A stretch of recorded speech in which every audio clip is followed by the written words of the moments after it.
to order meeting in the West Newbury Selectboard, Monday, August 22nd. It's sad, the summer's almost over. It's 7:04. This meeting is being broadcast on local cable TV and recorded for rebroadcast on the local cable channels and on the internet. Meeting is also accessible by remote participation. There's a Zoom number you could dial in. The final concert of the summer bandstand is taking place this Thursday evening at 6:30.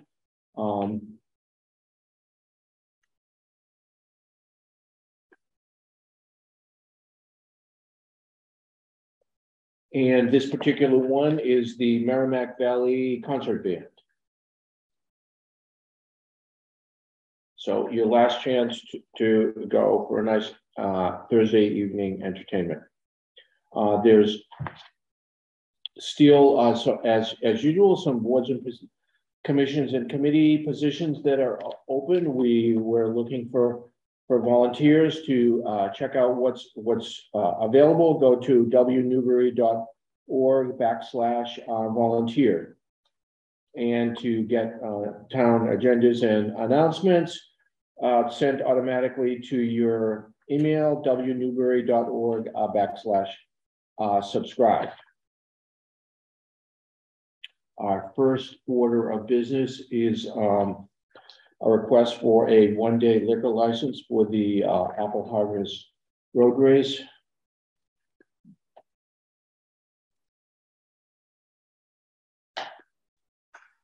So is this something that has been done in the past? So, Amy, you're here representing the request. Do you want to speak to that, or? Sure. Hi, I'm Amy Wilson. I'm one of the 3 directors of the West Newbury Apple Harvest Run this year. I did it last year as well, but it was virtual. So this is our first time running it in person. Myself as a director, it kind of gets passed on every 2 years. The last time the Apple Harvest Amy, hold on for a second. We're trying to get the volume up. No one can hear you. Yeah, it sounds like what's happened. It sounds like the audio is going out through the computer instead of through the. Amy, say something now. Can you hear me good enough now? On speaker selected, so thank you. Okay. So I was just saying I'm one of 3 directors this year. This is our 2nd year running it. Last year we did it virtually. So this is my first year and the other 2 women's first year doing it in person. The last time the Apple Harvest Run was in person, they had liquor at the spaghetti dinner and then also had liquor served at the run that day. So it has been done in the past. I think the difference, correct me if I'm wrong, is that it was in the annex to spaghetti dinner. And so this, I believe, is the first time that it's proposed outdoors with a beer truck. Is that correct? So I can't speak to I mean, they had it at the last road race. I talked to the guy at Newbury Brewing Company today, and it was at the last road race that day of the race. I was not the director of it at that time. So they had it all roped off. And they had a police detail, I believe. Their police officer was there at the road race. They were carting people, and you had to drink the alcohol beverages inside of the roped off area. So who was carting people? The servers? I believe so. I was there. I ran the race. I was part of the festivities after. I believe the server was carting. We talked today. I talked to the manager at Newbury Brewing Company today. He said we could he will have 2 tip certified, 1 or 2 tip certified bartenders on. And then also they have $1 million insurance policy they'll add on to our $2 million one that we get through the PTO. So it'll be a $3 million policy for the day. And he said they can have the bartender's ID, or if we wanted to and I'm not sure what you guys think about this, do bracelets for anyone over 21. Kind of, they have to put like those little snap, or you know what I mean, the little bracelets on that we can get, and have someone else, a volunteer, card them. We're up for any suggestions. This is our first time doing it, obviously, as the directors, but I believe I never got a bracelet that year, so I'm guessing I believe the bartenders were carding.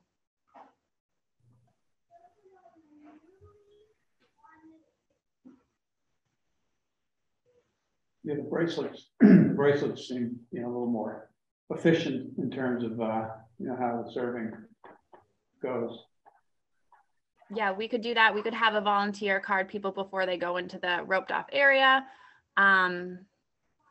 Whatever you guys would like, or we could have someone carding to go into the area. The alcohol was not allowed out of the roped off area. People had to drink it inside of there. They set up right on the other side of the batting cages. They had a little tent they were under, and that's how they did it last time. They would open I believe they brought cans, and they would open them and pour them into, either give the can or pour them into a plastic cup.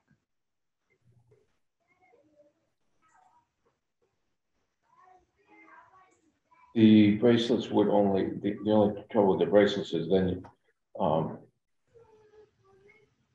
assuming you give the bracelets to the runners who are registered, but then the other people that maybe were there wouldn't necessarily have it. Yeah, No, I think Wouldn't necessarily have a number or something, so I don't know. So bracelet sounds easier. Would the vendor be, I mean, if their insurance policy and their tip certifications on the line, wouldn't they need or want to have ownership of the carding? I said that to the manager today.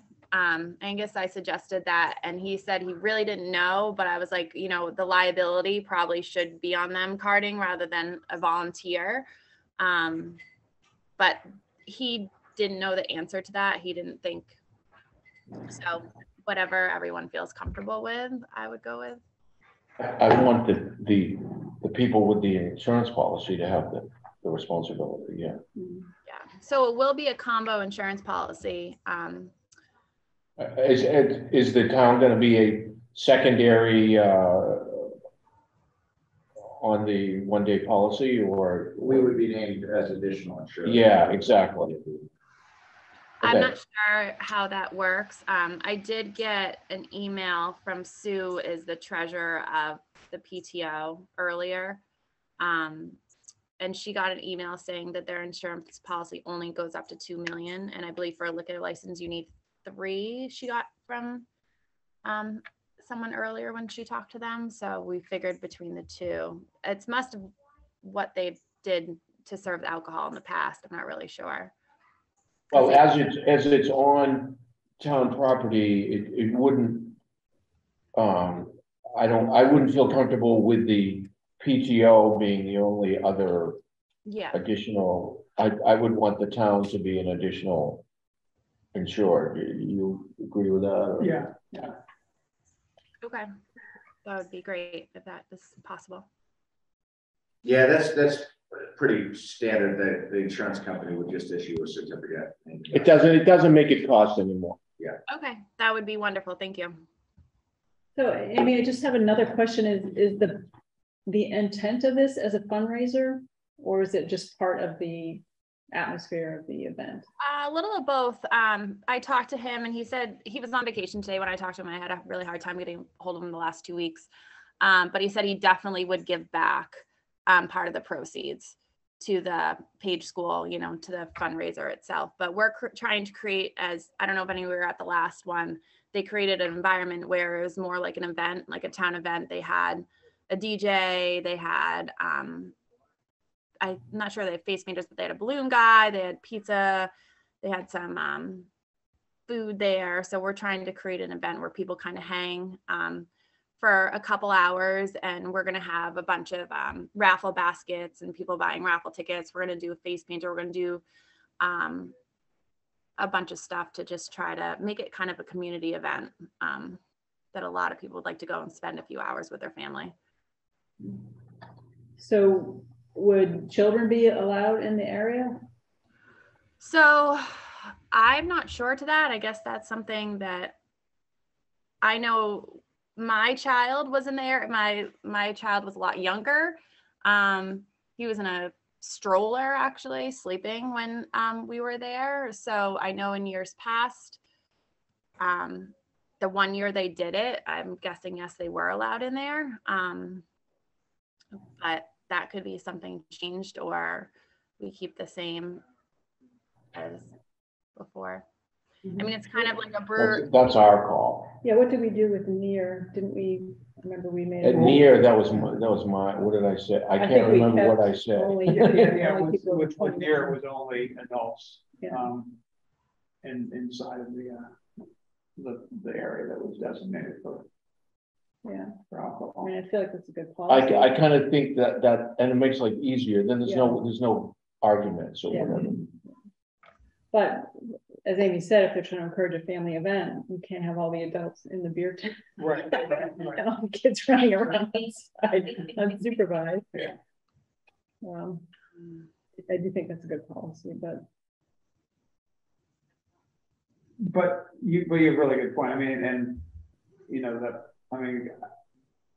I understand it being a town, we have to be very conservative, but at some point, where do you cross over into paranoia? But we did, I think we did, now that I remember, we did say that for the near thing. Yeah. Which was also a family event. Yeah. Do you think that would make things too difficult, Amy, if we continue that policy? I mean, I think we can make it work. We could maybe put some signs up, adults only, or must be 21 to enter. Really, whatever your policy is, we're happy to follow, and just make it all work, I guess, for the day. But if somebody has a very small child in a baby carriage, they're not in there to drink. No one's going to argue that. Yeah, right. And that might have been the policy too. I just can't remember when I went through. We got notes from the last directors, and it was just very simple, like Newburyport Brewing Company used for, here's contact number. So it wasn't detailed on, things of exactly what they did. I just remember it being roped off, and it might have been the police was like, okay, this child's sleeping in a stroller. It's not a big deal, but we're happy to make it 21 only to go in there.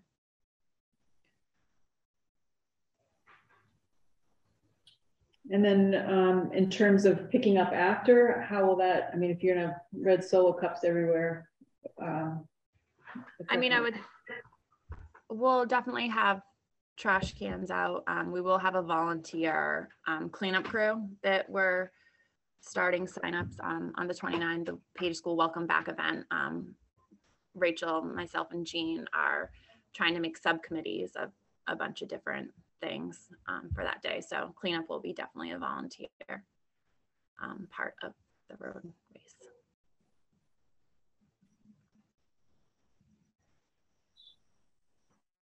Are the cups plastic cups? And they said the red Solos, obviously. I'm just plastic. assuming that it's red Solo cups. Yeah, it might be like even the Newburyport Brewing. I'm sure they have their own. I don't know. I have no idea what they'll use. Chris said he will bring all the alcohol and to serve in a tent and a table to set up there. So I just want to understand on the cleanup, because we're talking about the liquor license, but we've got the special event application coming right up after that. And it says in the application that the town would handle trash and provide containers. Is that? Yeah, I don't know. So that's what they did in the past. We obviously we wouldn't leave, but I copied that from the one that they've done year after year. And maybe you guys can tell me how that was handled if you remember. Is it kind of like the trash is put in a certain area, or is there a dumpster, or I don't know. I don't think they're because of COVID, there hasn't been one in person the last couple of years. And I don't know, going back, did you say 2019 was the last time? I believe so, but yeah, I copied exactly what Courtney Lucy wrote on that. Yeah, So- but I mean, if it was indoors in the annex, that's different than something outdoors, and I'm just concerned because we don't have any staff over the weekends. You know, so if there's an expectation that, say, DPW is doing that, we got to set up a detail and their callback rate, and you know, that's all given in the contract. So I just want to make sure we're clear on the expectations. Yeah, well, we're not using the annex at all for the special. I know, that's what I'm saying. So outdoors raises a bigger concern of, you know, if it's left. I mean, litter. No, but it's Angus, there's always been food and drinks and stuff there, always, ever since I've been doing it. So I mean, there's always, and yeah, usually the trash barrels are to the brim. So do those just wait till Monday morning to get cleared, or how does that work? I'm just saying, because if I don't know, I haven't been there on the day after, so I don't know. Yeah, I think whatever, you know, I don't know who would have memory of that, you know, of having been involved. I mean, Gary Bill might know what was done previously, you know, because that would pre. That's part of what I'm getting at. Yeah, there's been a lot of turnover. But there's always a lot of stuff because there's kids and there's food and drinks and stuff. So the beer aspect of it isn't really going to change much. It's still going to be a lot of stuff there. You know, on the cups, not really addressing the trash issue, but on the cups, it would be nice if you could sort of send a signal and use recyclable and have something, you know, use recyclable cups and have, I don't know if that's practical, but if it is, I mean, it would be worth exploring, you know, and having a container for recyclable items as well, instead of all being trash. Absolutely, we could do that. I don't know if we could I'm not sure where they get the trash cans from. So this is our first time, like, do we get extra trash from the town? Do we get recycling bins from the town? I guess these are all questions that I don't know. We don't know. Angus, maybe we could just have DPW put out a couple of extra barrels, and it's on a Sunday, so it's only going to be there for 12 hours. It can be picked up the next Monday. Yeah, I just worry about if people drive by 5 or 6 on Sunday evening and it looks like looks terrible, the town's going to get beat up on social media. So that's why I'm saying if there's an expectation for town staff to do something, I need to know that, so we can see if we have a staff who's willing to come back and we have to pay them the callback pay, which I would hate to see that paid out of the DPW overtime budget. I think that would need to be borne by the event. Mm-hmm. So I just want to be clear on what's the expectation. Yeah. No, that's a good point. And town meeting's the next day, right? Right. Yeah. So they're gonna have their hands full. Yeah. Good point. I've already talked to Wayne. We have a plan for having it set up prior to the weekend in the annex, since they won't be using the annex. Okay. So that shouldn't be too much. Are we maybe we could even have an extra dumpster or something out there, or just something like that. Are we able to set up that was a question after we submitted the special request, that Saturday evening, like afternoon, once sports are done there for the day, like start setting up, like, all the stuff that needs to be set up, signs and tables and stuff like that. Is that an issue? There was a question that we didn't know if there were games there. We don't know what. And Annie, I see you on. I don't want to put you on the spot, but is it correct that we haven't gotten a clear response from Park and Rec yet as to whether they have anything programs for? That's correct. Okay. They usually have my 2 boys are going to be playing soccer in the mornings there on Saturdays, but my son that plays U10, they don't play soccer there anymore. I'm not sure if other things are booked, but I know every Saturday morning we do have soccer, pretty much through pre-K through U8 there.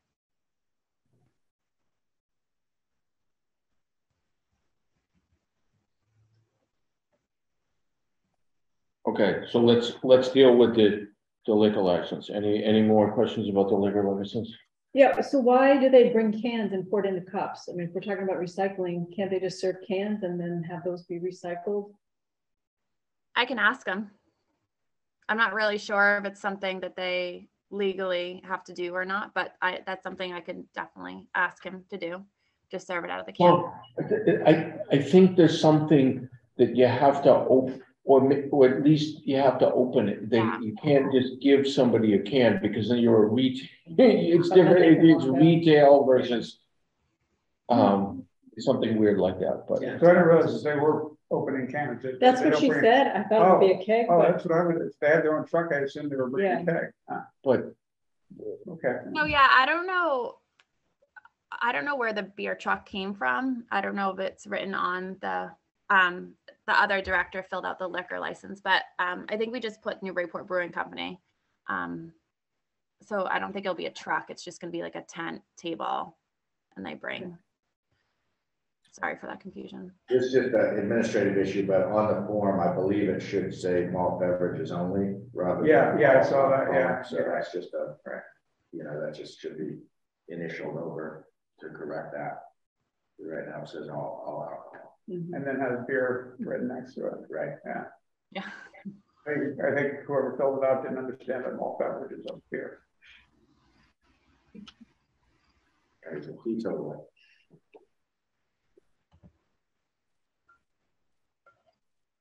All right, so can we approve this with all these questions outstanding? Does this have to be approved tonight, Amy? The board meets again a week from tonight, so Yeah, I think it's. I won't be around a week from tonight, but maybe a different director will be able to come on. I'm not sure. Okay. Sorry. I was going to say, even if you could just email the responses to the questions, I think that would be adequate. I don't think you have to be here again. Okay. Which questions would you like me to about the cans? I know I wrote down one of them. And about the trash, the specific plan for trash pickup. But that's not related to the liquor license. No, but are we considering both, or do you want to do them individually? So, Individually. Who would know about the trash? I mean, all I know is obviously we would never leave, a place that we use, but there is going to be trash. I guess I don't know that who I would go for that. I mean, the DPW, like, where do we find out the trash situation and how it's going to be picked up? Do I go to someone DPW, or like, would I go to you, Angus? Like, I'm not really sure. Is there a dumpster over there? I mean, I guess the question is there capacity in the dumpster? Can they just put stuff in the dumpster, or does it have to wait for DPW? I think we could have an extra dumpster set up. I don't think that's that would be any cost, or I think Mello would just do that if we asked them to do it. It's really the question of cleaning up anything that's not in the trash, or if the trash barrel's overflowing, or if that ends up being from Sunday afternoon to Monday morning. I definitely see the town getting like all kinds of bad PR on Facebook of and making it look like it's a poorly planned event. So if we need someone to do something, we need to know. And yeah, if the expectation was that a DPW staff person was there doing that, then we're going to need to pay them their callback rate under the union contract, which is, it's what, a 4-hour minimum, I think, but it might even be more depending on how much time they need. We just need to know what's expected. That's all. So I guess since you're the proponent of the event, I would think you'd be suggesting something to us. I mean, I could contact Kelly Woodsum to see if she could donate a dumpster, and we put the stuff in the dumpster. I think the dumpster is the issue. I think it's the cleanup, the actual cleanup, and getting stuff into barrels and making sure it's not, shooting about. So you mentioned you're setting up committees. If you just say they were setting up a committee, these people are on it, they will do bullet in order to make sure the site is clean. I think that would be helpful. Yeah, and I think if there is an expectation that DPW is doing that, first of all, we need to make sure we've got someone available.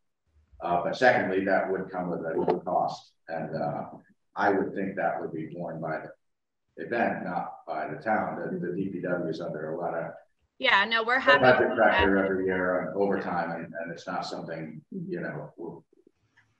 Yeah, I mean, we have funds. We've already done a lot of fundraisers, and if that's what needs to be done, then we can pay the DPW their overtime. That's fine. All right, so you would just need to tell us which one of those two options you're gonna use. What do you think, Rachel? Do you think we should do the DPW, or do we think you have a? I can't, you're on mute, Rach. Hey, sorry. I'm one of the other race directors. I've done probably 40 fundraisers. I think that we can definitely organize enough volunteers to do cleanup. I think that we could get Kelly to donate a dumpster. I think that Amy, myself, and Jean would never leave our community like messy, a place that our families and children love. So I think that that is the option that I would go with. But I think that we should probably wait until the signups on Monday, is it? And make sure, because we do have a subcommittee for cleanup and setup, and make sure that we have a lot of people, and we can recruit people as well. But I mean, even if it was just like Amy and I and Jean would never leave our community in disarray. There's no way. So, and I think as it being a fundraiser, that's just kind of my background is fundraising. I'd prefer not to pay more money for something, because the point is to make money for our community and for our school. But obviously, if it was something that we needed to do, we would do that to compensate like anyone, to help make sure everything goes seamlessly. I think our strong preference would be if volunteers did it, if DPW was not, Right. you know, needing to have someone, come in on a Sunday. So, I mean, these are all things that if we knew them next week, then, you know, we don't have to vote for tonight. We can do it all. But if we can get all the details nailed down for our next meeting. And yeah, and if you're not here, if we have answers to all the questions, then it's no issue. Great, thank you. And so the only other item was making it 21 only. So if you could just, include that in the email. Okay. Was there anything else that we asked them to provide information or amend the application? I don't think it's, I mean, I'd be interested. Well, just that we ultimately, we're going to want to see the copy of the insurance certificate. That's all. Yeah. Absolutely. Yeah. And if you would just try to give consideration to, where you can use recyclable things, or as Wendy said, if it is cans, if they can just hand out cans instead of, just to reduce the trash, reduce the amount of waste, make what you can recyclable would be good.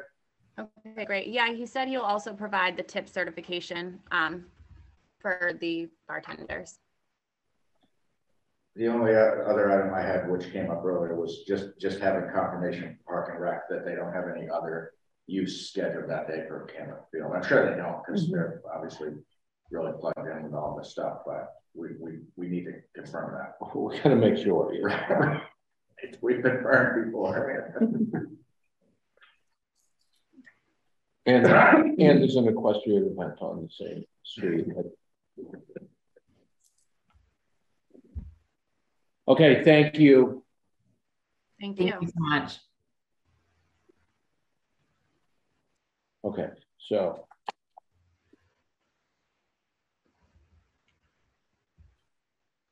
Now to the foxes and the hounds.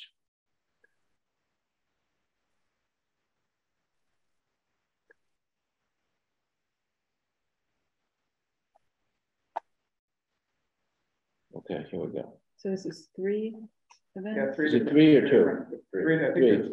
Yeah. Oh, Amy, I'm sorry. As long as there's no programmed use on Sunday at Campbell Park by Parks and Rec.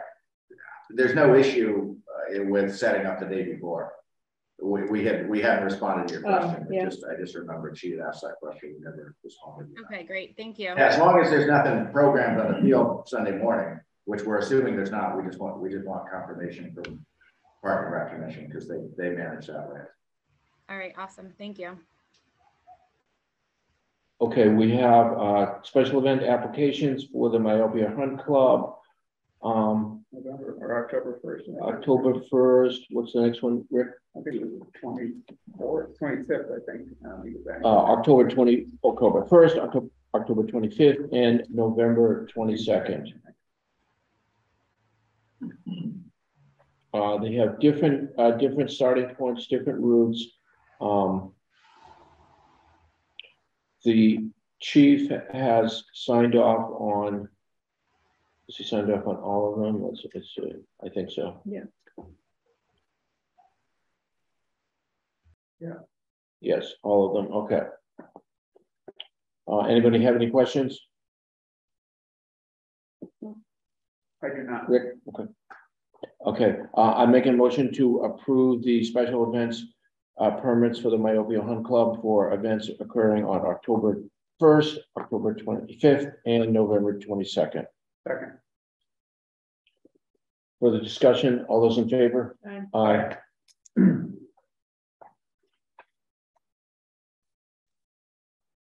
Okay, our next item is we have our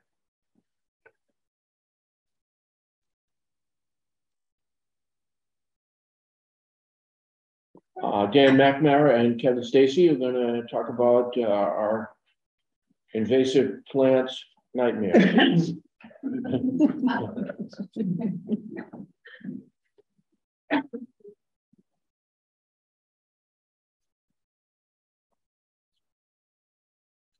Sure. So this is Dan and Kevin, and we are the invasive plant mapping interns for West Newbury for the summer. So just a little about myself. I'm a senior going to UMass Amherst studying environmental science and natural resource conservation, and I'm from Boston. And I'm 23, I'm from Cable, Mass, and I'm in my final semester at Massachusetts Maritime Academy studying marine science, safety, and environmental protection. So just kind of like an overall project introduction. Our main goal was to kind of just to map all invasive plant species on town-owned property to create some sort of data set and usable layer for the town. The main software that we used was EdMaps, which we use every day to create the individual data points. And eventually we moved over to MyMaps to create the whole entire data layer on a more broad scale for the town.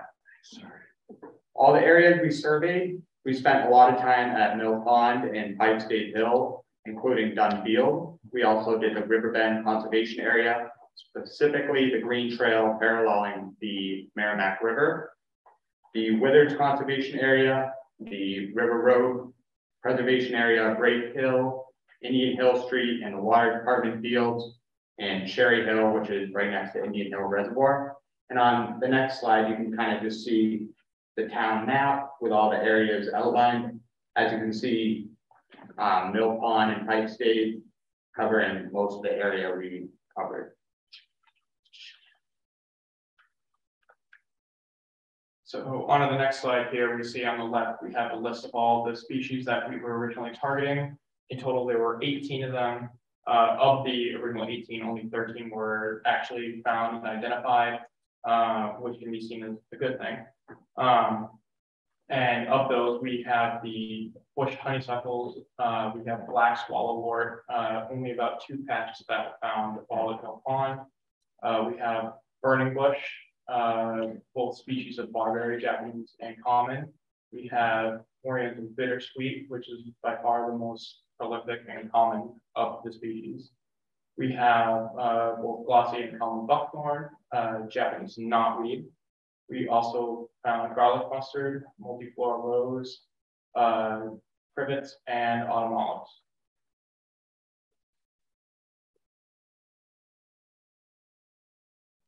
So for our training, we were, our supervisor was Michelle, the conservation agent. She was our direct supervisor for the internship. We reported to her. She trained us for safety and gave us our introduction to the area. And then for identification purposes, we were trained by Carol Decker and Patricia Reeser. They both helped us learn about the plants that we'd be looking at. And they also took us to the specific areas that we would be mapping and showed us around, showed us the trails and how to basically see the plants and make them stand out from the natives. And then we also have Nancy here who taught us about how to use EdMaps and take us through the process of mapping points and how to make sure our data is accurate and whatnot. So our training was very well thought out and they didn't miss a beat with any of it. They were very thorough. They took us from in 2 weeks having no idea about any of these plants to being well known enough to complete our job well. So.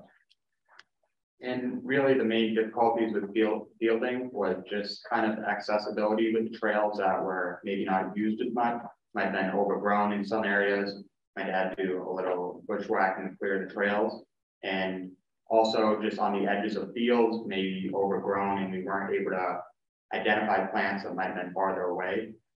And also just minor challenges with maybe classes of horseback riders up at the middle or lower field up at Mill Pond. But I would say the main challenges with fielding were definitely just the overgrown areas and field edges.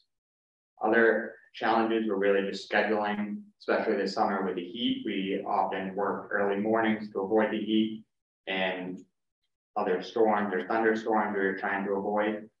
And also just kind of the GPS accuracy on the iPads that we're using and just making sure that we were in the right location before we started the process of creating a data point.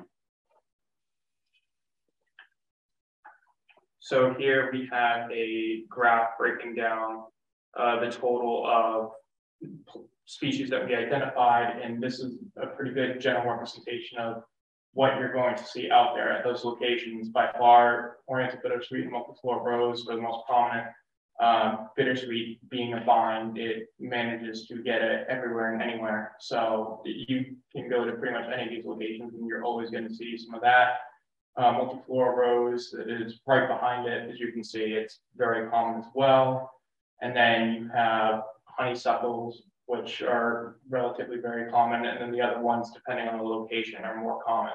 For example, at the Withers property, you have a lot of burning bush and whatnot. And so this is you want a general idea of how much we saw in total. This is a good example for that.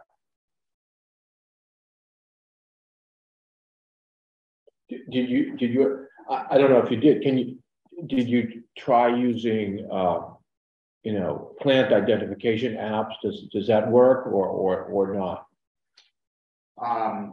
Definitely in the first week or so when we weren't as comfortable with identifying them, we were using them a lot more towards the end of the summer, but we used iNaturalist and I believe one other app, which actually worked very well. You just take a picture with your phone or the iPad and it would respond back in like less than a minute or two with what would kind of other app users took similar pictures, kind of percent accuracy of what species it was.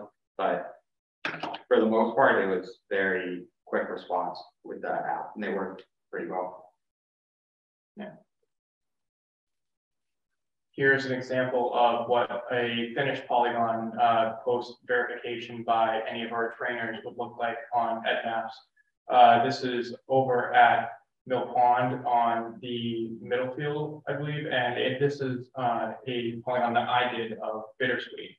You can see the horse jumps on the side there, and basically to do that, we would walk around the edge, and as we go, we plot a point to continue the line, and eventually you end up with a pretty decently accurate depiction of said area. So it was much easier, especially on fields like this. It proved to be much more of a challenge when you have a tree canopy blocking your view and you don't have like a trail outline. So that's one of the difficulties we had, was especially when it's just a wall of leaves and you can't see where you are, you kind of have to do your best walking up and down multiple times, making sure you're following the same path over and over again. So that way, when people go back to confirm later years for different uses, that your data is as accurate as possible. So isn't that something for the future? We could, if somebody were to walk the trails in the winter when the trees weren't leafed out, they could lay down a base layer map, I think. Right? Yeah, if they wish to be able to compound it on the accuracy, then yes, that would be a good.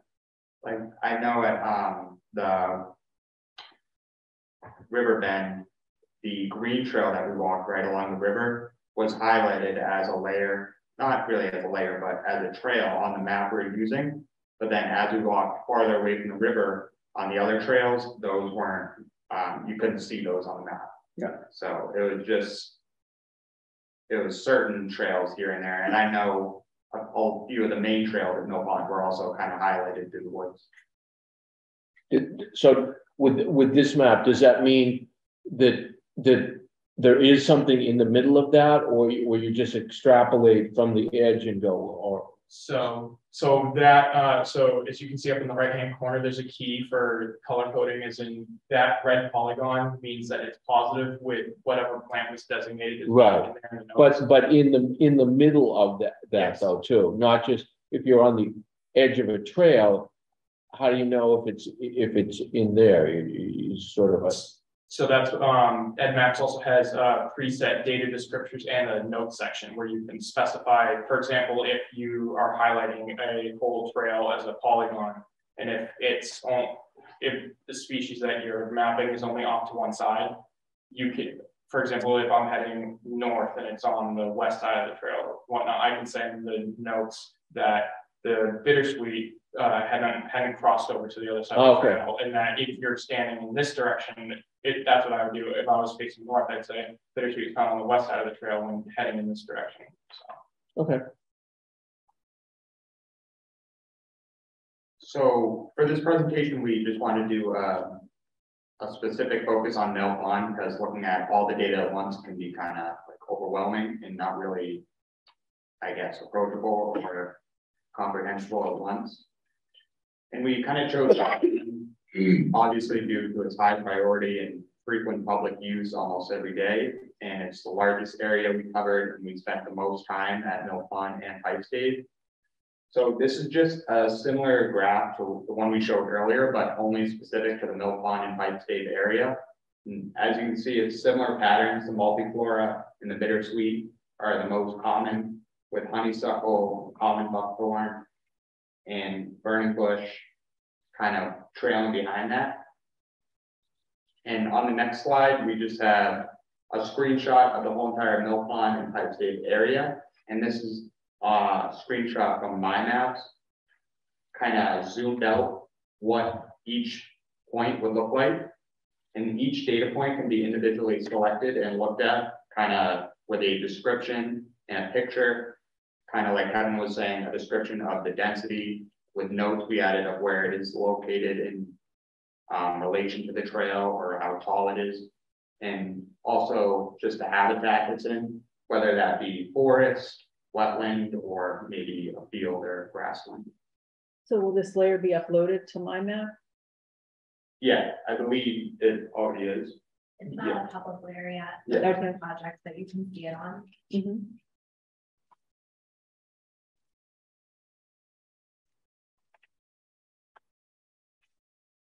So we just want to give a few points about kind of any observations we had.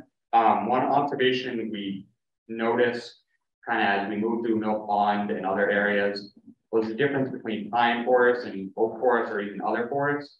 We noticed that pine forests tend to have less invasives along the forest floor, or even less flora in general along the forest floor. And whether that be a possible link to the pine straw layering, or maybe the pine trees require more resources and kind of help compete smaller plants along the floor. Or maybe the presence of ferns suppressing these invasives would maybe be something worth looking into, trying to control invasives within certain areas.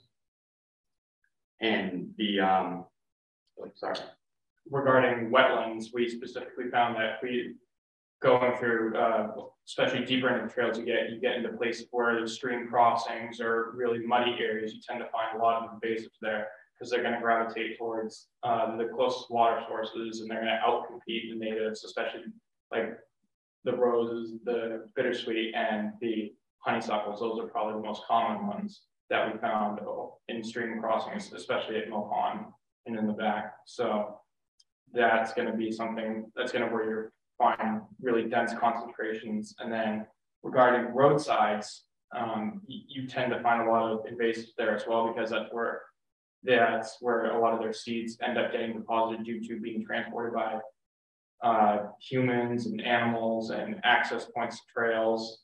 Especially, we found one that was almost exclusively near roadsides was Japanese knotweed.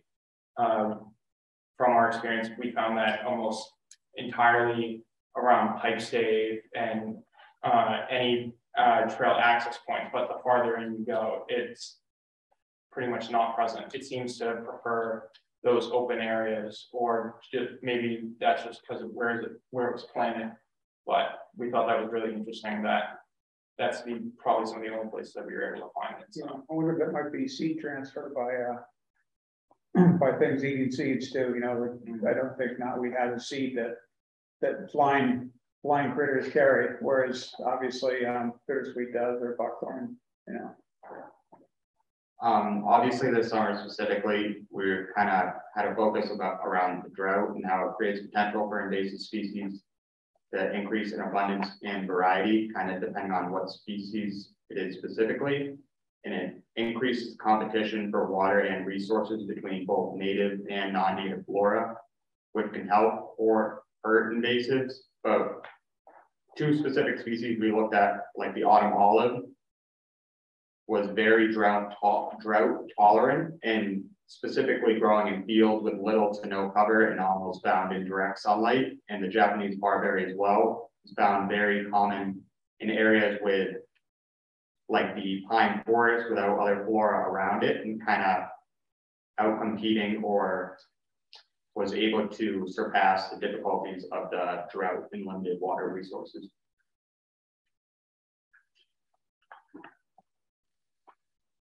So here we wanted to talk about some suggestions for the program, specifically EdMaps, regarding we were hoping for future years, if the internship continues, to have a layer in EdMaps where you can see all the points that you've done at once. So that way we can get a better idea of where we've been. We can avoid any overlappage from points. For example, if you wanted to double check an area that you weren't sure about, like later on, if you maybe think that you may have misidentified it or maybe missed something, you can go back and see if you've done that already. Because that was one of the things we realized, that we can't really go back and see things after we've uploaded them. We have to wait for them to be verified.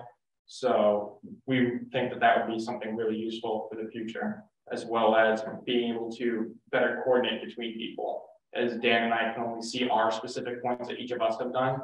So if we're working on the same project and we were uploading to the same source, maybe we could see what each other have done if we turned on a certain layer. That way we can see, okay, this person has done this, especially if we were working on separate days. Then I can see that Dan's already done this area, and that way I can do this. And then we're not having 2 points of colliding data. So that would be something I think we both think that would be very useful for the future, as well as more descriptive data points in terms of being able to have more accurate percentage coverage when trying to describe how much of a specific species there is within an area. If I made a polygon like on the slide previously, and I said, I think there's maybe 55% bittersweet growing here, like about half of it is bittersweet and half not, the percent coverage only comes in quarters. So we could do 0 to 25, 25, 50, so on and so forth. And that's not really too accurate. So it turned into, depending on what you're trying to describe, a lot of notes. And those tend to, depending on what you're trying to describe, be clear, or they can sometimes confuse what's going on just depending on what it is. So we think if they could maybe add a bit more options for being able to say there's 10 to 20 instead of 0 to 25. I think it would be easier to have that, as well as give more options for habitat descriptions. We know that there are certain areas where we are in kind of lakeside or in like a little stream bed, but there wasn't necessarily an option to list that as a habitat. So that was just another line that we had to add in the notes instead of being able to just have these quantities of options. And then as a last thing that we were talking about, we think that maybe just some bug fixing could be done for EdMaps specifically, because sometimes it would crash if we were in the middle of making a polygon and we had walked for like 5 minutes to make it. So then it turned into an extra 15-minute project just to get that one data point down. So if we could maybe eliminate some of the bugginess within the app, it would help us cover more area in a day and get more done. So. And we just want to make a point about having the attendance of the select board, Concom, open space, and even the wild native meeting was very educational and helpful. And I think just seeing how a program like this is put forth, or even just a smaller group like the wild native operates, was really helpful, I guess, as we were moving through the program. So I definitely suggest moving forward with, I guess that's part of the program.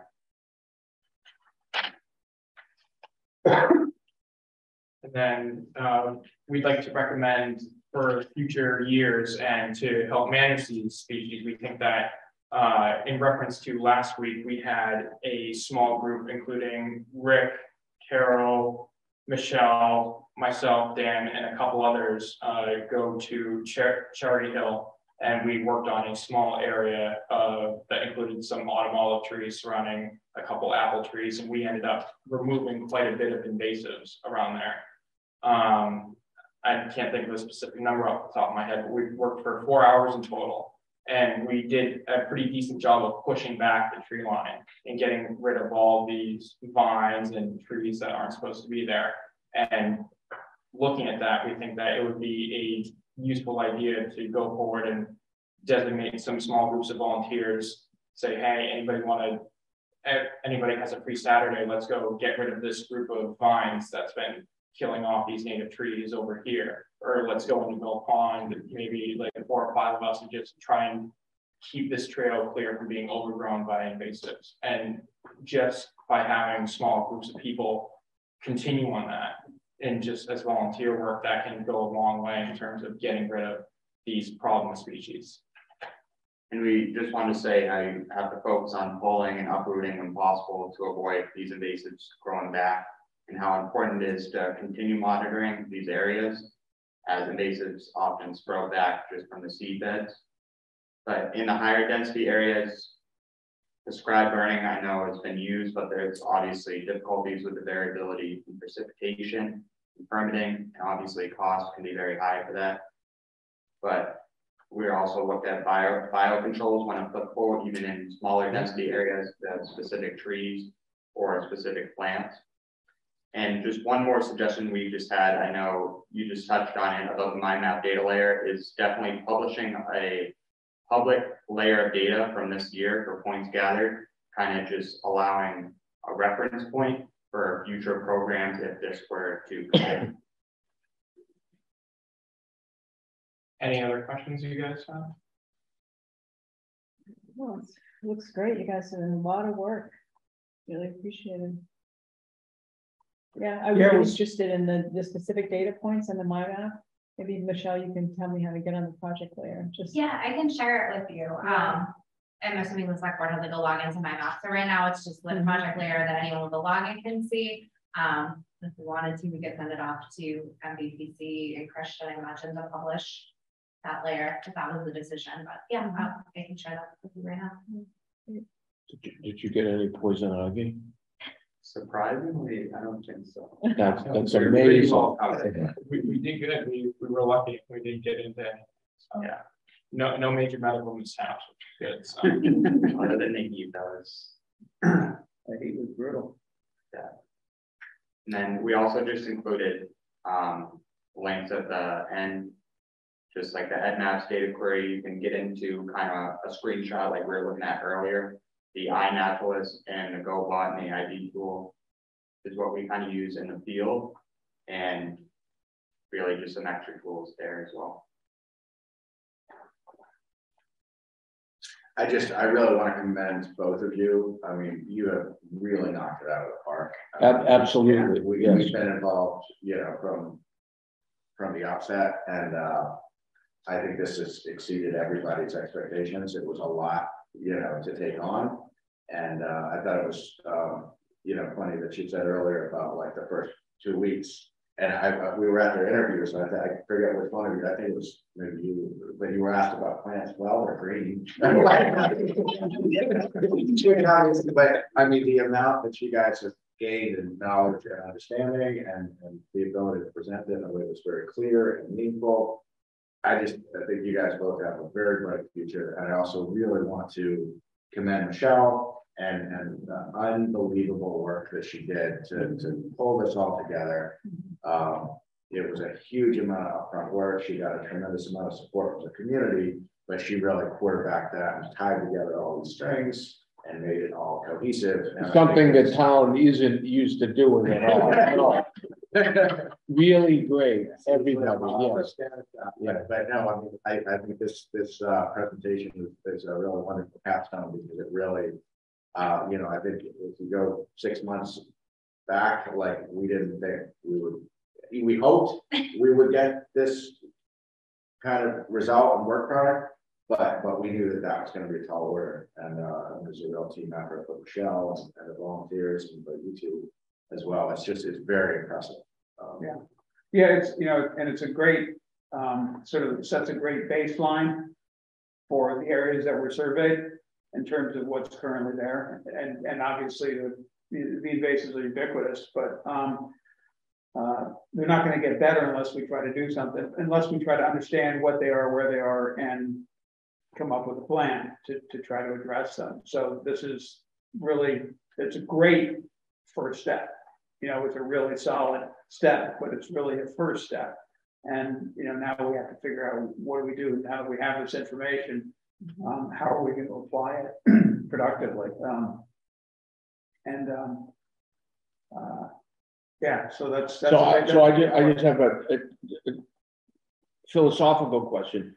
Do you feel that this is a solvable problem? Some of the areas that we've encountered there are a couple areas, like one, when you go on a trail off of Break Hill, there's near the water tower, there's an area that's just completely overgrown with bittersweet.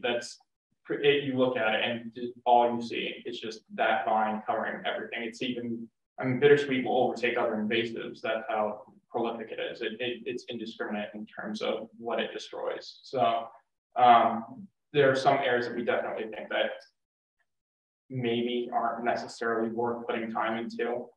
Definitely focus on areas like Mill Pond that are used more often and that are manageable, but the more dense that you get, the more kind of drastic you have to get with a measure, because we've been in areas where you can't just go in and pull the plan out and be like, okay, now we can watch it. There are some areas that you'd have to kind of clean slate to be able to get everything to grow back in as it should be, because they basically just been in there for so long that any trees that may have been native before then are now just dead or whatnot. So it's all dependent on the area. I think that sounded very dreary, but it's true. But let's bring it down. There's definitely, for the most part, I would say, manageable areas, especially like that's just, there's one or two examples that are definitely like that, but for the most part, if time and resources were to put forward, I think a lot of these areas could be contained and even like, I guess, eliminated with invasives if approached well, I guess. I know like a lot of the Mill Pond area was really just scattered invasives. It wasn't just completely overtaken, which is a good thing. It's going to take a lot of vigilance and time. So it's going to be a long project. So now that we have, some definition of what's out there. How, and obviously it's all over town. So, you know, we just looked at town-owned lands, but how effective do you think it would be if there were a couple or three interns who took on an area, not as a next step, being removal in some area? How productive do you think that would be? Do you think it's feasible? Yeah, I think with like equipped with the right resources or equipment, I think it's definitely feasible and it'd definitely make a difference, I would say. Especially if they were guided in the right areas and direction, I would say.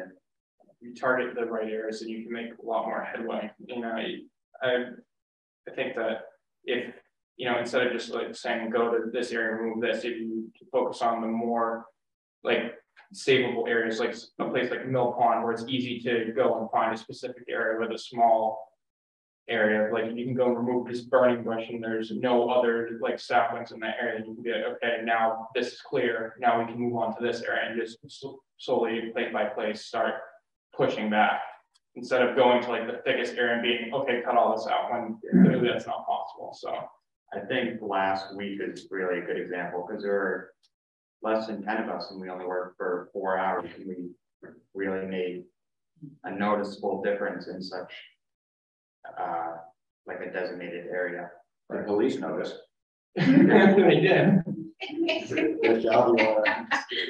Someone was just concerned that we created a fire hazard for making a brush pile, and they called the police to check in on us. And So Michelle told me, I said, well, it's a good thing we had the board only allowed to work. Nancy, yeah. You know, it's interesting. It's interesting. There was an article this morning in the Boston Globe about this whole invasive group of people that have been hired to do invasive work because it's such a problem in every community. And I think, as has been said, is that we have spent hundreds of thousands, $1 million on all of these beautiful areas, but we haven't invested in the management. And you know, this is an incredible step. And again, if you have a chance to go to Cherry Hill Reservoir to see again what was able to be accomplished, you know, with 2 more work days, we could really bring back what it should be looking like. And then to really look at the, you know, the mowing, and, you know, once we get rid of the tall autumn olives, it'll, you know, and we continue to mow in the field, we can stop it from invading that field. I think it's really doable with the plan, and the ecological values, you know, they're just huge. So, you know, again, really quickly, just these invasives, you know, that means no food for birds. You know, it's a reduction in pollinators that affects everyone's crops and everything that's going on. So it's well worth the education and the effort. And thank you both for just pushing this so far ahead and getting us a really good data layer that we can share with the community. So I hope that we could have more interns, you know, if we get this on the budget and figure out how to do it again, and do some invasive work, you know, invasive removal work. Well, you know, it's interesting, you know, talking about that topic now, you know, it's sort of a follow on to it.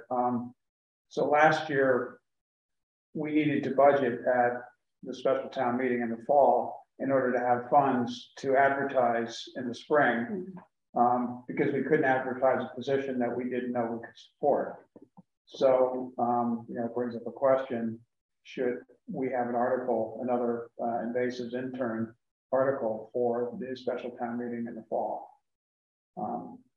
Which, you know, we haven't talked about it all to this point. I think last year, Nancy, the Climate Change Resiliency Committee, I think, was really the proponent for the article last year. And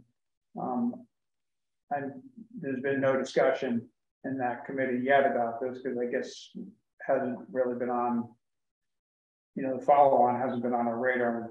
The committee's been more focused on the River Road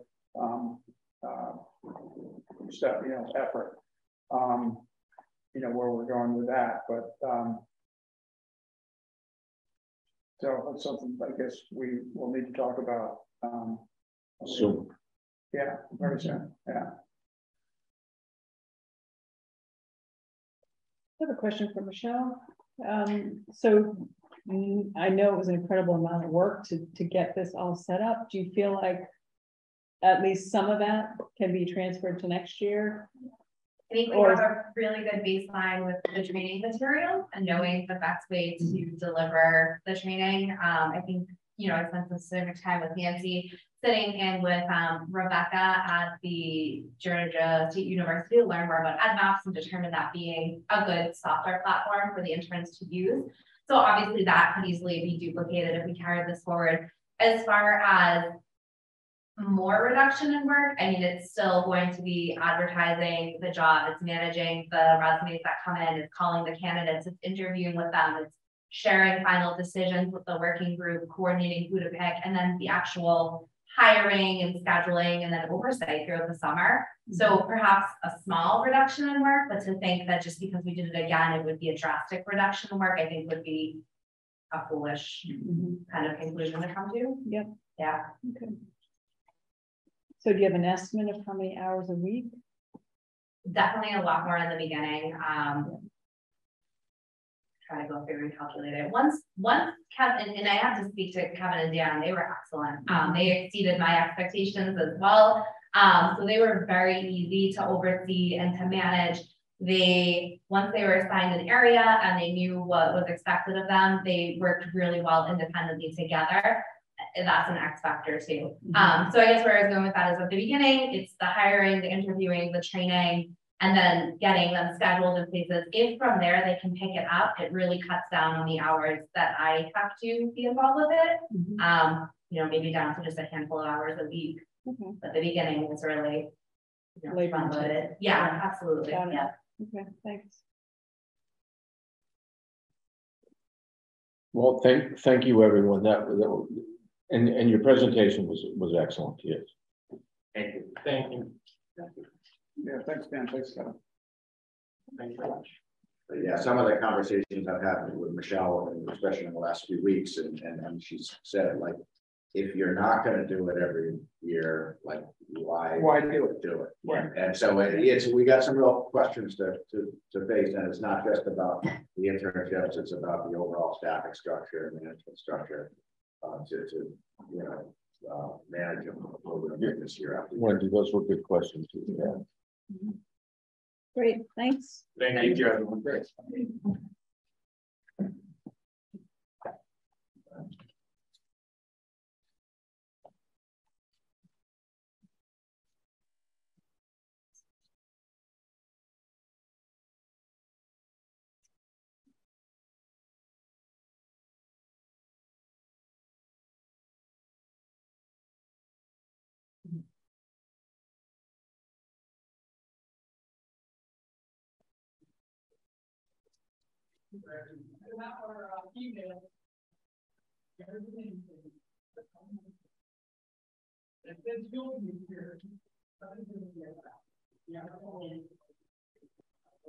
Okay, our next item is perhaps selecting a community liaison to the MVPC transportation program for the purposes of the SS4A grant. Angus, can you give us a little the cliff notes of this? Okay. Yeah, the action requested is also to enter this MOU with MVPC, basically agreeing to be participant in this planning process. This is a grant MVPC intends to pursue that would, if awarded, would involve basically a comprehensive regional study looking at intersections and locations where there's a history of accidents or fatalities, with the goal of reducing fatalities to zero. Pardon me. Pardon me. Wow. And so they've asked for communities within the region to formally sign on to the effort, both to seek the grant, but and I think honestly that's going to be not a big lift at all. I think it's, if they get a grant, they would have a working group that would be meeting more regularly, and that's where it would become a bigger investment of time. I would definitely recommend that we enter this agreement. I think it's a great initiative, and with the new staff person coming on in BPW, I think we can comfortably take this on. I did meet with Wayne to see if he would be comfortable with either himself or the new staff person being designated, if that was the board's inclination, and he was totally comfortable with that. My recommendation would be to designate Wayne, which he could then further designate someone to go to a meeting. But I think as the director, so he didn't have a problem with that. No. It's very complimentary to work, as you know, that he's already doing in terms of safety audits and trying to improve safety at local intersections. So okay. Do we have any data or any analysis of intersections that are considered to be dangerous in West Newbury? That we haven't addressed in one way already. I mean, the police obviously they maintain crash data, across town, and so Chief Dwyer could sit and tell us which are the higher incidents of intersection, of crashes. In terms of the entire region, our numbers are probably look pretty small compared to some of the others. But that's why I think it's important to be actively participating, because if we're not, all the attention is going to go toward the bigger municipalities. Whereas if we have someone who's there and actively engaged, then some amount of this planning resource would address West Newbury in a more meaningful way. But yeah, I think if you sat with Chief Dwyer or with Wayne, they could probably both give you their top 5 locations in town that they have the greatest concern about. But I do think the town's done, a good job over many years of when we become aware of something, or when our predecessors became aware of something, proactively trying to do something about it, whether with improved signage or adjusting speed limits, or the kinds of things that this board has taken up over the years. It seems like the town's been, pretty proactive on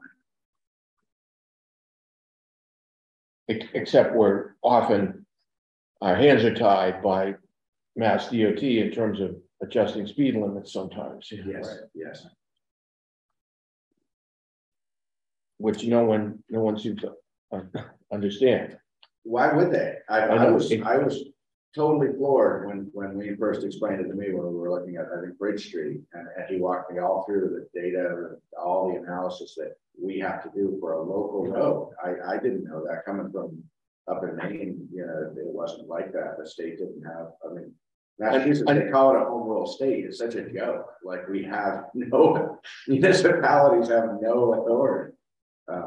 Like you'll see some, I get it, but on local roads, some communities have a sign. Well, Newburyport does, but I mean, lots of them. When you get to the town border, it'll say, unless otherwise posted, the ruling speed limit is 25 miles an hour. We are not allowed to do that, because we're considered a rural community. Not thickly, we're not thickly settled enough.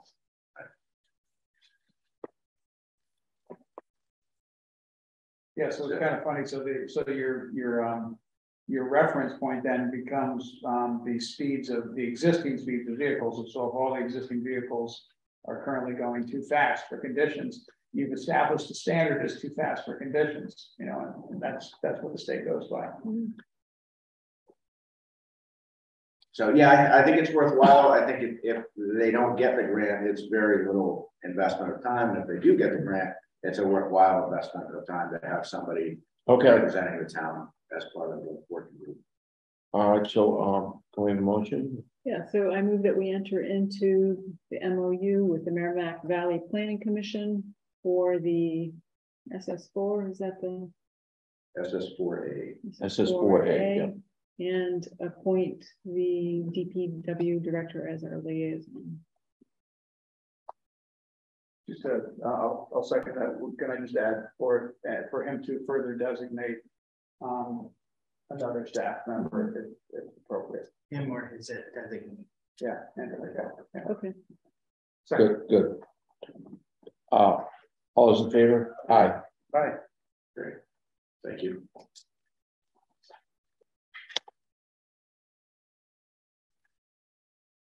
Okay, our next item is the META communities final guidelines issued by Mass DHCD. It was at least a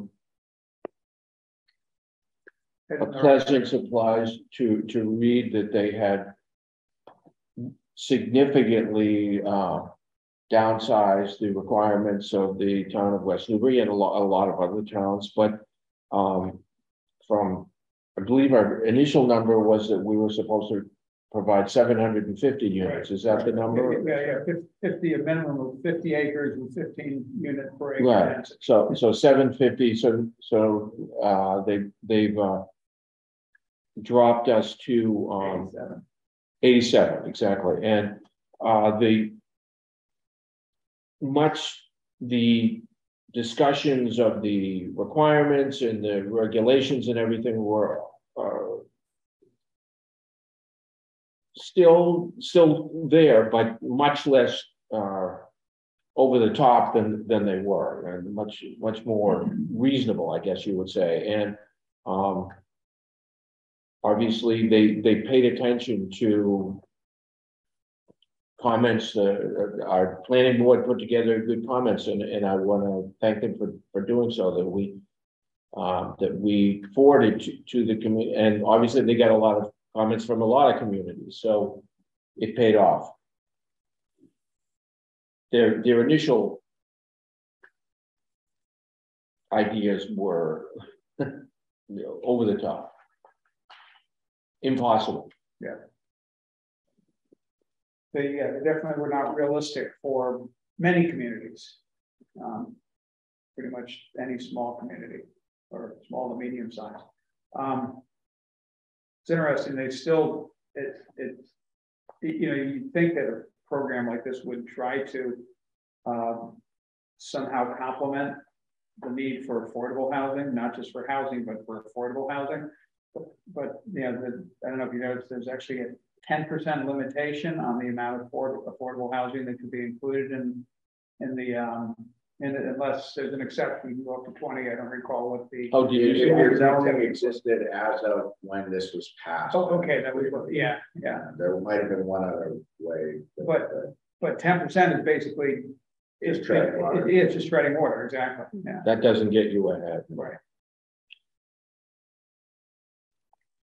So I guess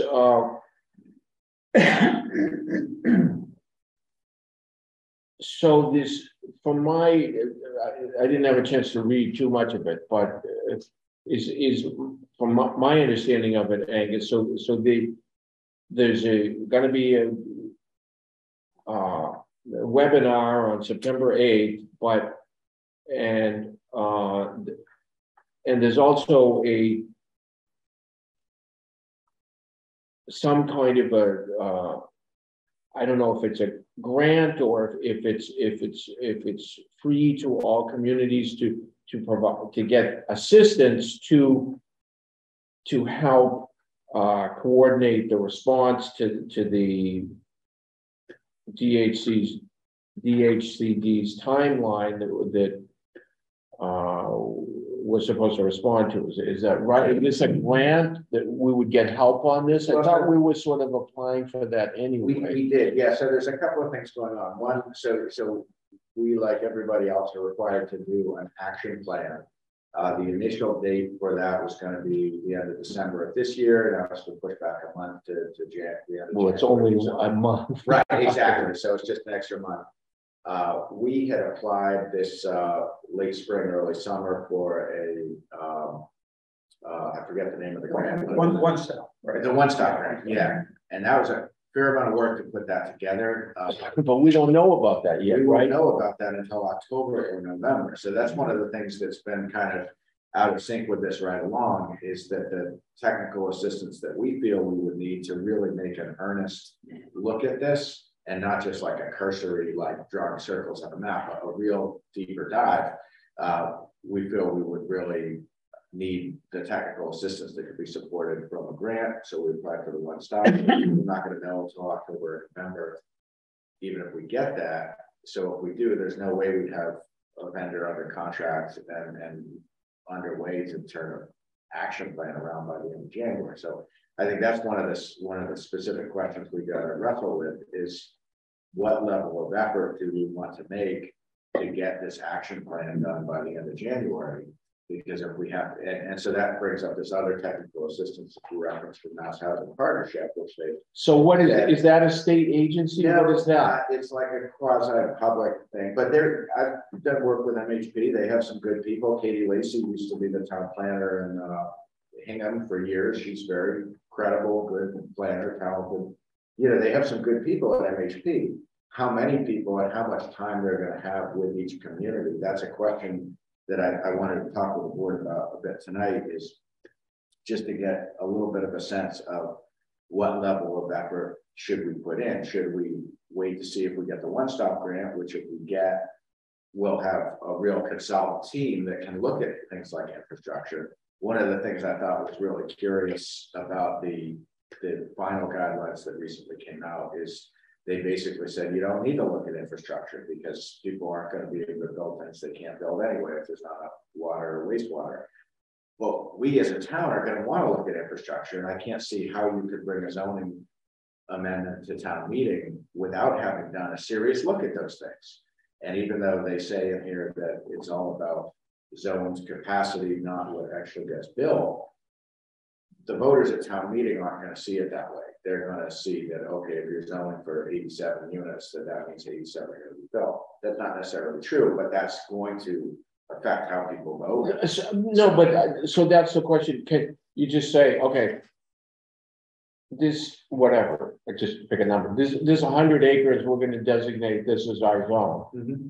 And even though it's like on the top of a shale mountain that's completely inaccessible, that's okay?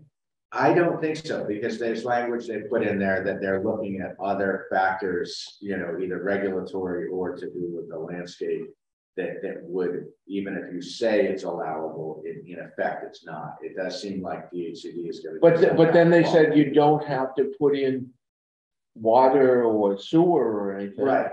But what I'm saying is even, I think they're saying that partly because they recognize that there's not, you know, that's going to make it a lot harder for communities. But I think to get through a local zoning amendment process, you would have to, I think you would have to look at those things in a serious way. You couldn't just like, you know, I don't think the voters would go for it if you didn't do that kind of rigorous analysis like you would for any significant zoning initiative. So, you know, we got the grant application out there. We may or may not get it. You know, do we invest time in the meantime to try to get what we can from the MHP technical assistance and just see, you know, really what are they offering here? Are they offering like to participate in a Zoom meeting, or are they really going to like roll up their sleeves and help deal with the particulars of your community? I don't know. I know they don't have a whole lot of people there. So my guess is it's a more cursory level of support that probably falls more in the category of cheerleading than like meaningful land use planning. We also have obviously the fact of, you know, at least for some period of time, a vacancy in the town planner position. So we're in a really, you know, it's not a great time to be taking on a new initiative, but I think it does give us something really interesting as we consider new town planner applicants, you know, to hear not just from them, but also from the planning board, which oversees the planner, how much of an effort do they want, does the community want to make to try to hit this, you know, January 31st deadline?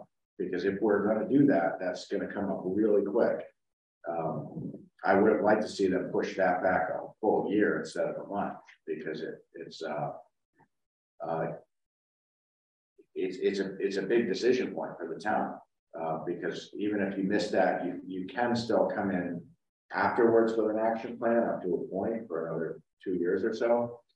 But you start to become, you know, like, so for instance, like with the MassWorks grant, which we were successful in getting them to extend 1 year through FY23, we're going to be seeking to extend 1 more year to FY24. If we're not playing along with this program, I don't think there's any way that MassWorks grant gets extended. I think it's going to be a tough sell, even if we do. But there's a lot of implications to that. So I think if we're going to, make an effort to do an action plan by the end of January, in a serious way, I think whether we get the grant or not, we're going to have to put like quite a lot of staff time toward that. Okay, this says next week to apply for this. That's to apply for. That's the early technical assistance. Yeah, and we wouldn't be there. I mean, that's for communities that have a proposal that's like almost ready. Is it okay? Yeah, I didn't even understand what. Yeah, this is we're I think talking about 3ATA, the technical. I'm on 76. Okay, so that's somebody that's early action technical assistance, basically help them work out the bugs on their modeling, like density modeling thing. And I can tell you, this is not going to be easy for them to do. I have a huge amount of experience with 40R, the smart growth zoning, which had some similarities in terms of like calculating existing zone units and future zone units, because the state financial incentive was a function of how many future zone units you were creating. So as a consultant with cities and towns, I had to figure out how do you model what could be built under the zoning, and that was a $3,000 per unit incentive the state was paying. So it really, it had to be good, and it varied a lot in terms of whether you're dealing with raw lands, if you're dealing with redevelopment areas or like downtown areas with buildings that may be repurposed for housing. There was a lot of thought. It's not like a simple algorithm. So I feel like this, they're reaching out for early adopters to help them work out the bugs. I think they're going to find it's not that simple to just do this. It's a hyper specific, hyper local thing. It's not like just put it through an algorithm. So it seems to me that it's quite possible that they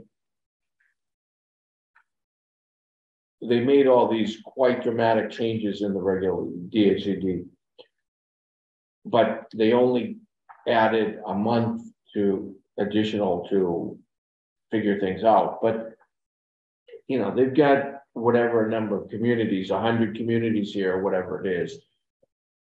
I don't see how 100 communities are going to be able, any more than we are going to be able to do this. I think there's just going to be so much pushback. It's like, sorry, we just can't get it done. The deadline is still unreasonable, and I'm just wondering if they're going to have a little. There's going to be a new governor. Everything else. I'm just wondering if there's going to be. Okay, we're going to give you another 6 months or something. I think they'll have to, because one of the other things, it could be very self-defeating, this idea that you have to have an action plan by the end of January, when ultimately whoever's acting on that action plan, which is presumably either this board or the planning board or both, is not the legislative body that needs to approve zoning at the end of the day. So I've seen this happen in towns where and it's actually what happens with housing production plans, where a plan gets approved by typically the chief elected body, which is then used as a cudgel by the opponents of the plan of saying like, they figured out all your future for you. And like, it's actually used to push back on the policies to implement the plan, because it's now going to be seen by voters as a preordained outcome.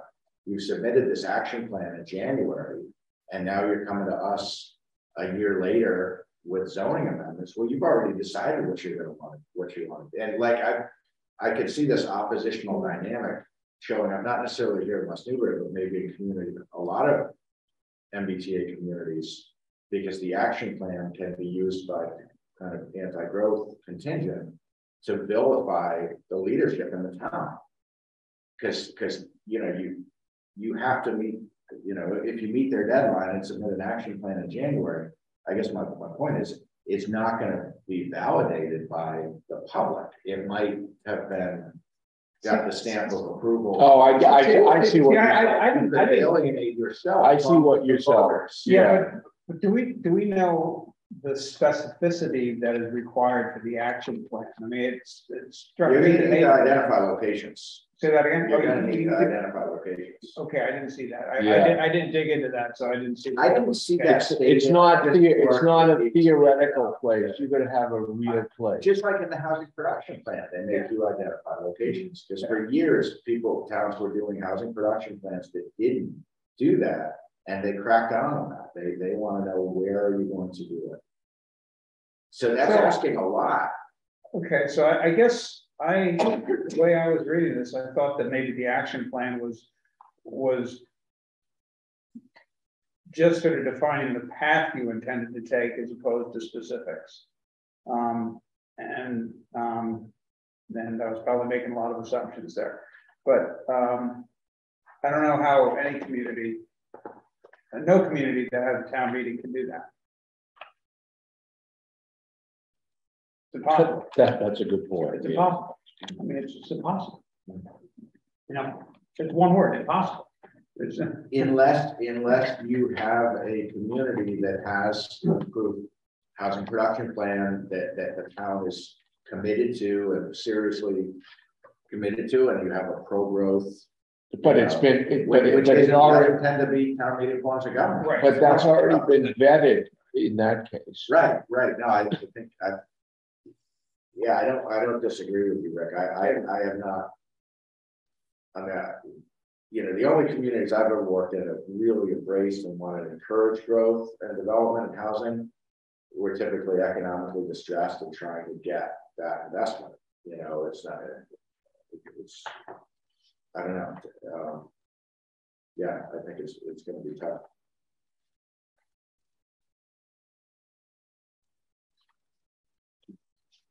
So when we update our number of housing units, will that increase the capacity for the town? I mean, is this table like set in stone, or is that number going to change as our number of housing units changes? In 10 years, it'll change. Oh, in 10 it's years. based on the decennial census. Oh, okay. I think I read that.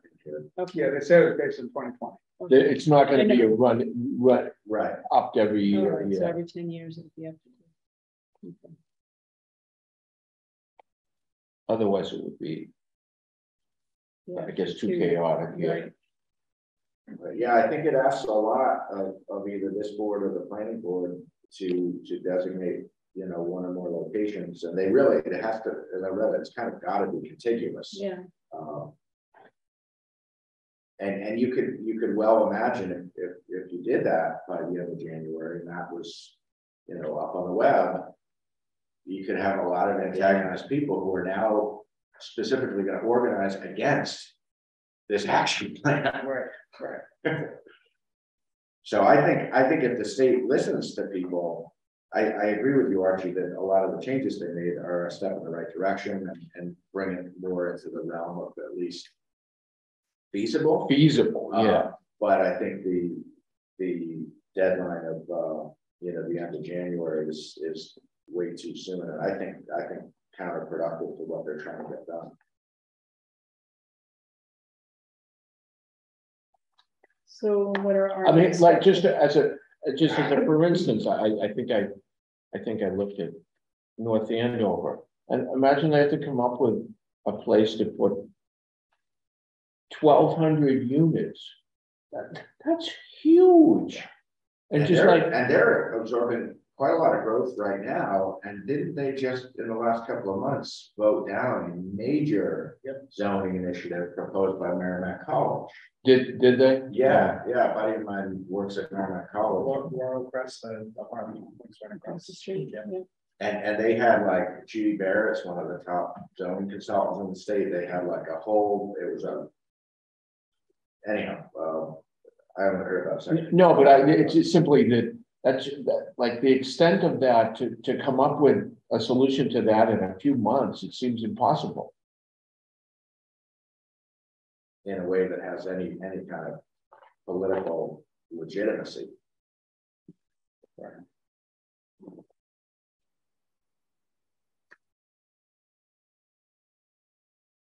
So what are our next steps here? You know, I do think that with the turnover in the town planner position, I think it would be a missed opportunity to not engage the planning board in a discussion about, you know, how much do we want to invest in, you know, in terms of level of effort toward this, and also hopefully, you know, get some dialogue going, which I think there's been some positive dialogue in the last couple of months. I think we want to build on that. Not just for this program, but for other things that are community-wide priorities, just to help get a better, hopefully get a better alignment with the, you know, the direction that the planning board is going to give to the town planner relative to priorities that this board or my office may have. You know, what are we? Are we pulling in different directions, or are we pulling in the same direction? Because it's only going to work if we're working together. And maybe the answer is that we don't, you know, focus too much on the January deadline. But if we are going to do that, we're going to need to put aside some other things. Because well, yeah, it's interesting. I mean, you know, in the community could miss the January deadline and then pick it back up later and just get back in the process. But we have $1 million grant sitting out there that we would like to use. That's right.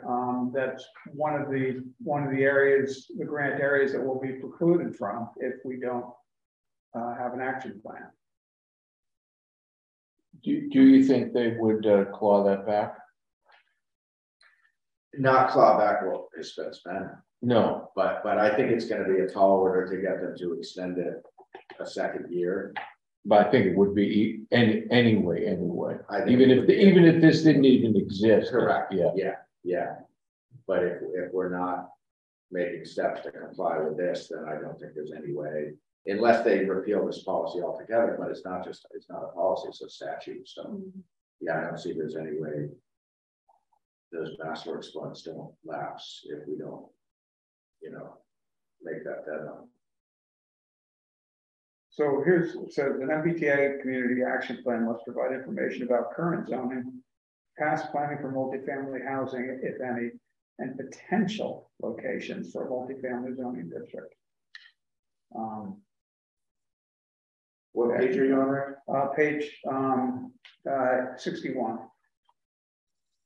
The action plan also will require the MBTA community to establish a timeline for various actions needed to create a compliant multifamily zoning district. And then, and we being an adjacent small town have to December, the end of 2025 for a the district compliance application.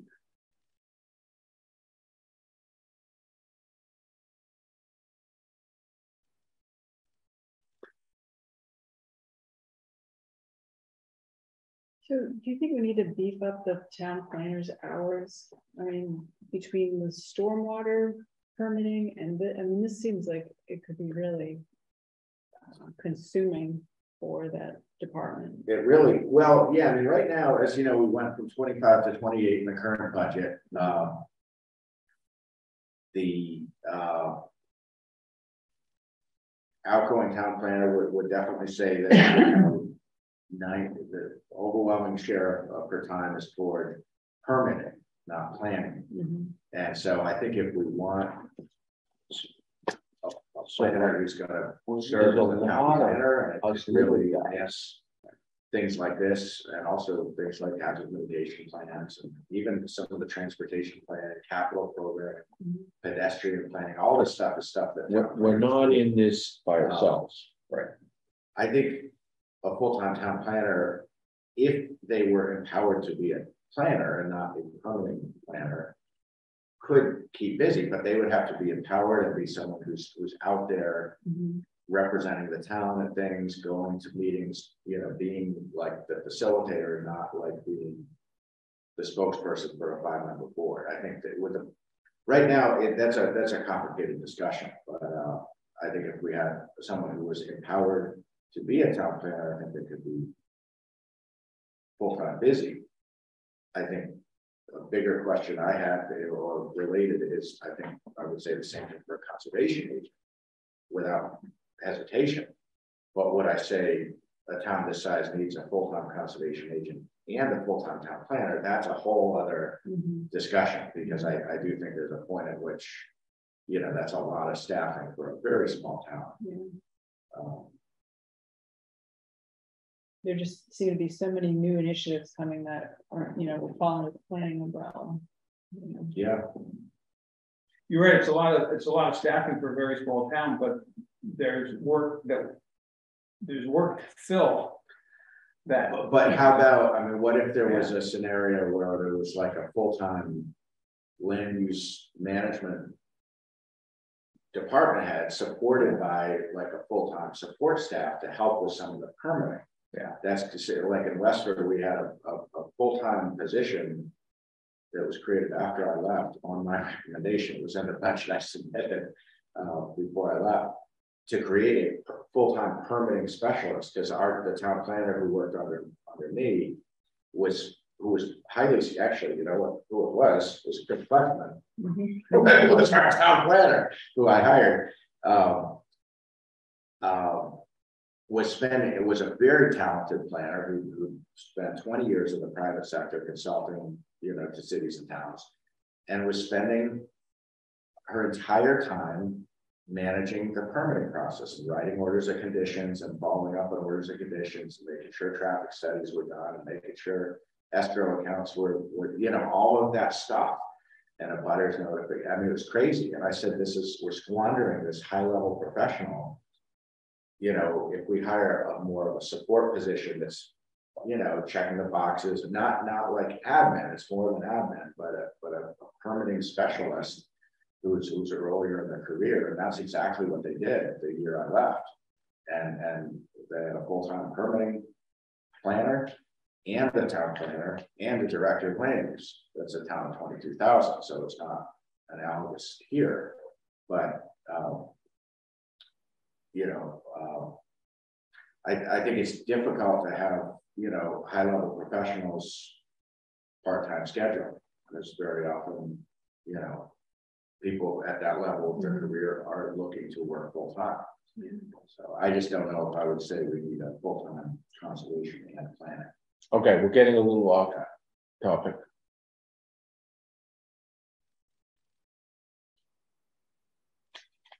So at this point, we know we have a problem. It's just not as big as we thought it was before. Yeah, that's good. and sorry, but I'm not quite sure what, you know, where, I'm not sure where to go with this now. You know, other than, you know, I wonder if how other small communities, Archie, you just point out, I mean, there are 34 other adjacent small towns.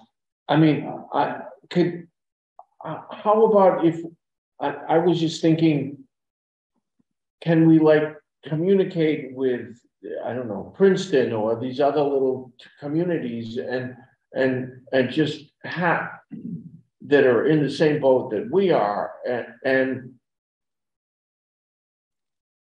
to the extent that, okay, we're willing to work with this, but this is impossible in 2 months, or 3 months, really. We can't possibly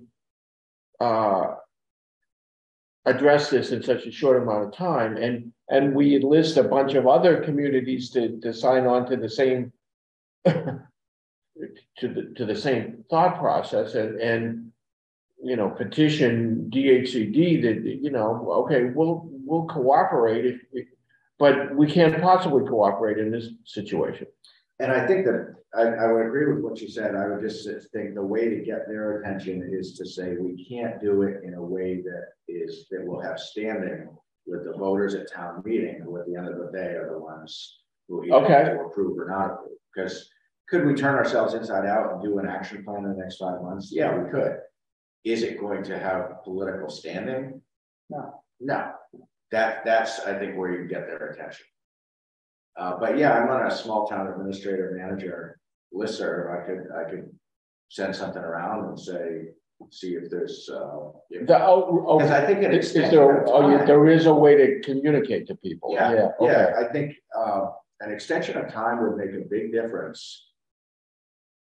You know, not just with everything else going on, but to be able to do something that's more saleable.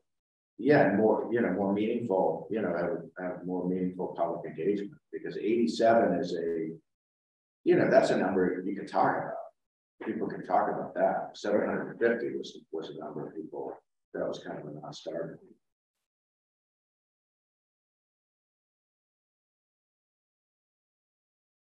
I don't know if is anyone going to tomorrow night's planning board meeting? I am. You are? So I think that would be a great thing to listen for is, and I'm meeting with Leah and tomorrow morning to go through kind of transition plan. But just to gauge from them what level of effort, you know, they would see. But it's hard to know because we don't really know what they're looking for specifically. In terms of what the action plan is comprised of. Yeah. Right. Yeah. They say, okay, identify a parcel, but is it more than that or what? So that webinar should be hopefully useful. Yeah. Yeah, it looks like Paxton and Carlisle are the closest to us in terms of housing units. But yeah, I saw Carlisle, yeah. Yeah, we're like down at the bottom. We're maybe number 10 in terms of the smallest number of. In the hunt. Yeah.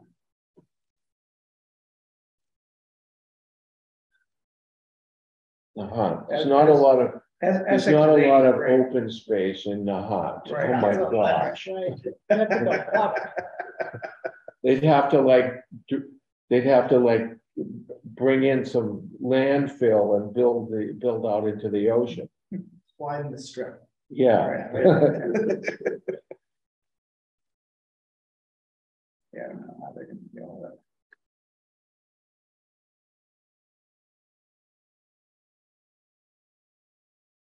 Okay, are we okay? I don't know what else we can do about that. Yeah, I guess Wendy, if you can, you know, gauge what their posture is and how where this fits on their priority list. Sure. Okay, our next item is the scope of the potential MVP action grant with the River Road Flood Risk Vulnerability Study.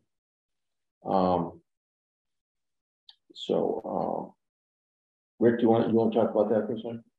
Sure, yeah, so of course, we're looking at the risk to River Road from flooding, primarily from the Merrimack, but also from upland, because we discovered that there actually are places where water is leading to appears to be leading to undermining of the road, and which then breaks out, and it breaks out on the river side.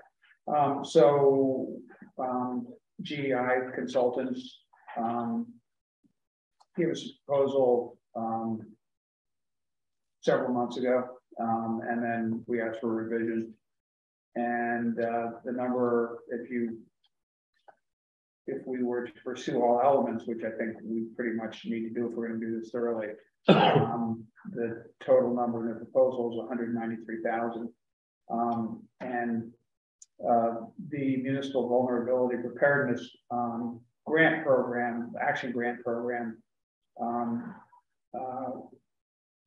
requires, will potentially cover that, with the town having to pick up a 25% matching portion of that. And we can use in-kind contributions from the town, but we would need to put some dollars into it as well. What do you mean by as in work performed by say administrative type work performed by town staff, work by volunteers in perhaps grant application. We may have available, Nancy, you're here. So how you doing? I don't know if Jeff Wilson will be available for that or not. And I haven't talked with, I wanted to actually talk with you about whether or not to pursue that with GEI. I understand it's possible that he's involved with them on another project right now. I don't know that for a fact, but I understand that the GEI is doing a project down at Saugus, being paid for by Wheelabrator, which suggests that maybe Jeff is actually working with GEI there. But so go ahead. I didn't talk to him about his work with GI, but he did mention, I talked to him after we decided not to apply for the grant. Yep. And he indicated interest in continuing to provide his services for us. And it would be, it would be no cost. It would be covered by Wheelabrator, which whatever that cost of his time could be used as match. Yeah. So that would be in kind as well. He's I guess sort of a remediation specialist consultant. Is that accurate reasonably? I don't know what you would. Yeah, he's a it's hard to describe Jeff. He's a guy that's done a lot of work kind of doing restoration, but he's also got a really great eye for picking up signals from nature. Right. So as an example, how I started working with him is he's developed a set of techniques that we are now using throughout all the salt marshes on the North Shore, and currently there's like 4,000 acres that's been designed by him, and we are implementing, and we have millions of dollars in grants to implement those. So pretty large restoration projects coming out of very small. Very similar to what he is offering to do for us here, like starting very small and trying to understand what's happening to the infrastructure or to the road or to the habitat with climate change, and then finding kind of signatures in the landscape that you can work with. So Archie, that's sort of an answer to your question about play in kind. So here's somebody who sort of who has some special knowledge and skill set. Who may be available to us at no charge, actually, interestingly enough, potentially paid for by Wheelabrator, who's a huge waste management company. They run waste energy plants, but there's an example of an in-kind contribution that we could put that would be our contribution to or a portion of our contribution to the overall process. So the number $50,000, we in the Climate Change Resiliency Committee meeting, there was discussion of what's a reasonable number, and the guess was that a relatively educated guess, relatively well reasoned, was that the town might need to provide between $40,000 and $50,000 of funds. So that's why we put $50,000 here in this proposed wording for an article. So how does the in-kind factor in? Is that part of the 25%? Yeah. So the town fund could actually could be. Right. So say if the cost to if GI's cost was $193,000, and then our aggregate expenses, including Jeff Wilson's time, or the value of Jeff Wilson's time, as well as the value of any other in-kind contributions that the town made, was another $15,000, or was around, let's say, total of $210,000 or something like that. Then we would need to contribute, including our in-kind contribution, 25% of that total value. So that would then be what, $52,500. So you back out the in-kind value, And that would, the balance would be the dollars, dollars, the funds that we actually have to, and that, in which case, the way I just painted that out, it would be, 52.5 minus 15, so it'd be 37.50 or 37.500. But I'm just grabbing these numbers out of the air right now. So I think I complained about this before. It just seems like their quote for 3 meetings seems high, but that's just I complained about that the last time I know. Yeah, there actually is provision in here for more than 3 meetings. Well, I think he's referring to the 3 kind of big visioning things. Right. Yeah, they were anticipating a meeting a month with the. But that's sort of like the cost of doing business. It's like talking with your, as opposed to a community meeting or with outside people, but talking with your contractor or your contractee. That's sort of like. That's what you do when you're in business. You have to talk to people. Yeah. They shouldn't charge you to talk to you. I disagree. Just having been in consulting, because that hour is an hour you don't have like that. The higher percentage of unbillable time, the higher your rates have to be to offset all that time that you're not billing. Well, I guess I do the way I look at it. I talk to people a lot. I don't get a penny for it. So. But you're selling your skill, not your time. Right. But that's $6,000 per meeting. It's a lot. Right. So at $200 an hour, that's 30 hours. Yeah, if there's staffing with 4 or 5 people at the meeting, right, all preparing. I was glad they bulked up the project management, the past 7, because that was something specific, some of the specific direction we gave at that meeting back then. It was right. There's gonna be a lot of interest and a lot of back and forth, and you need to make sure you're carrying time for that.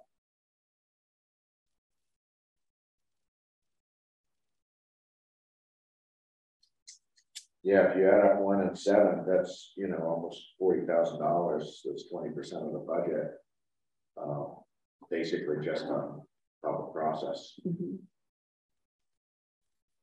But a lot of that is information gathering. Oh yeah, and then and then information dissemination. So if you don't do that, then you accomplish nothing. Right.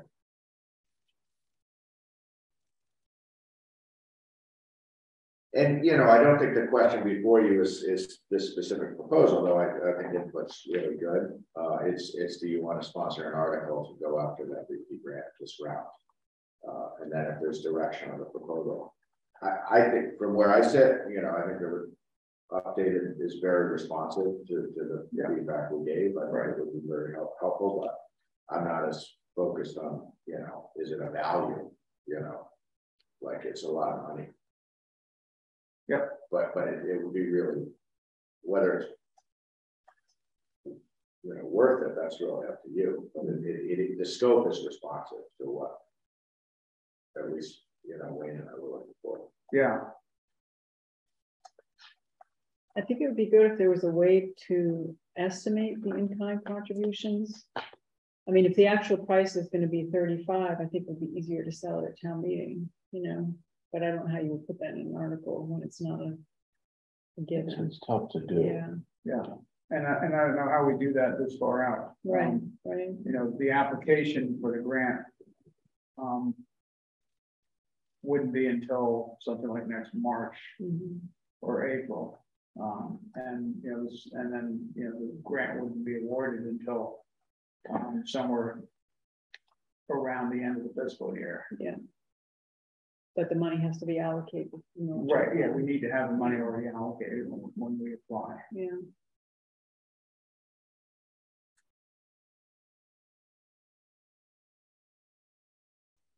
I mean, the way I look at it is the alternative is we just walk away from River Road and say we don't care.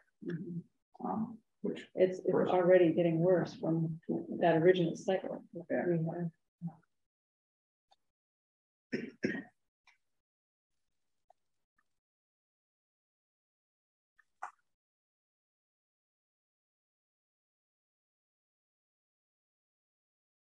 Yeah, so I don't know if we need to make a decision tonight, but,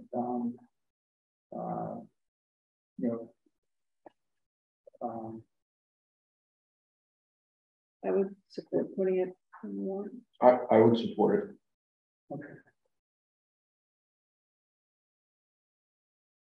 So for next Monday's agenda, we'll have, a list of all, just like we always do, every known or potential article for the special town meeting. And obviously this will be on my list. So. Yeah. Okay.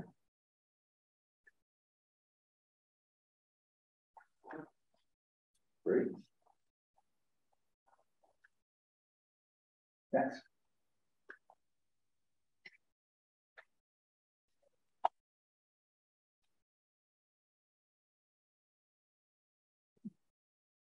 I still think they should throw in a meeting or two or something.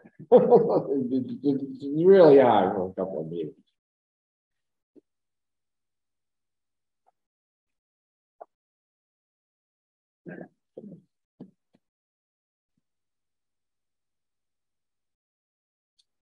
So item G, the reason this is on is so the board had voted earlier this year to authorize the so-called Western Greenway work to go forward, or the notice of intent has been prepared and is all ready to be signed and submitted. So the question that we had before putting it into Concom, which will set in motion a series of events, is who's going to represent the project through the permitting process. So Wendy was at the Open Space Committee last week, and so you have some feedback on yeah, they would recommend. Yeah, so they feel like the all access trail at Mill Pond is like front burner right now, and they didn't feel like they could also take this on. I also talked to an abutter to the area that was originally working with Brad and I to try to get this going, and potentially they, an abutter could be the applicant and take it forward. They would meet with us and make sure we're on the same page because we're the owner. But I would just, they have a dedicated interest in it and getting that trail put in. So ideally we would do that. If we want to just get it permitted and then hold off on construction, I could go to Concom and represent us as the applicant. I just don't know how time sensitive it is, Angus. Do you have a feeling for that? No. Okay. I mean, we could give the abutter group a couple of weeks to see if they, can commit to it.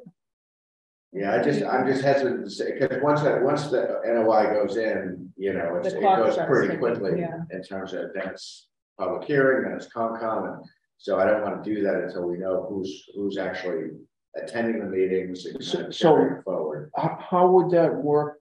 Would it be in terms of, so you're saying they would be, if it got permitted and stuff, they would be like in charge of project management and stuff? They can't be signing off on invoices. No, they would be the applicant.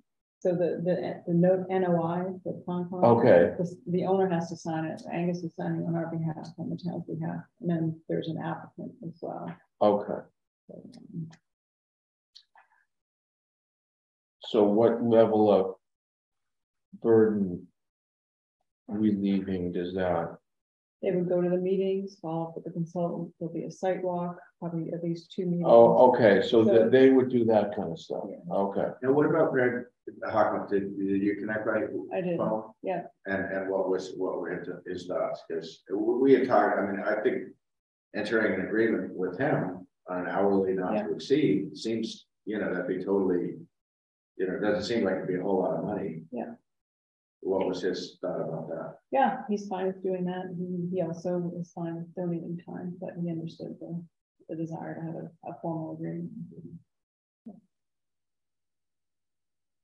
If he was under contract, would there be a need for anybody else? I mean, it's great for someone else to be involved, but is there a need?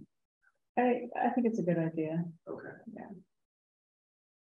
And I don't mind doing that. I mean, familiar with the Concom permitting process, so I could sit in if you wanted to do that. I just thought if the abutters are interested, it would be a good way to engage them.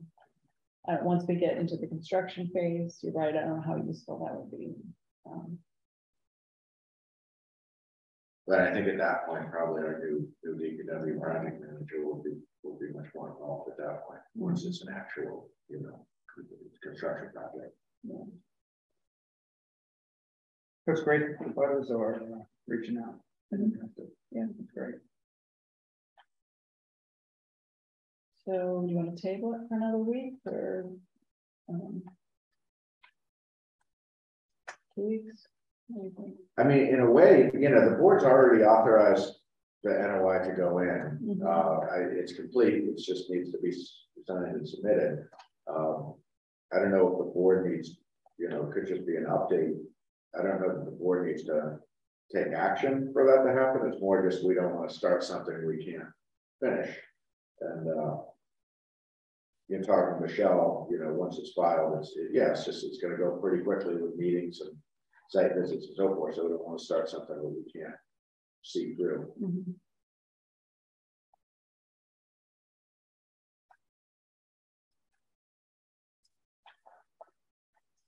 So I don't think there's any harm in waiting a couple weeks. No, and I don't think, I mean, going back through, it happened to come up in those February minutes that are in here. Oh, you know, it's back then, right. and then the board also took it up in July, and you know, I don't think the board needs to act again. It's more just a timing issue.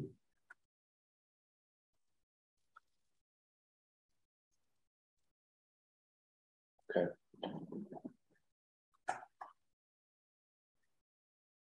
I would be in favor of having a letter with Greg, and that's better. Okay.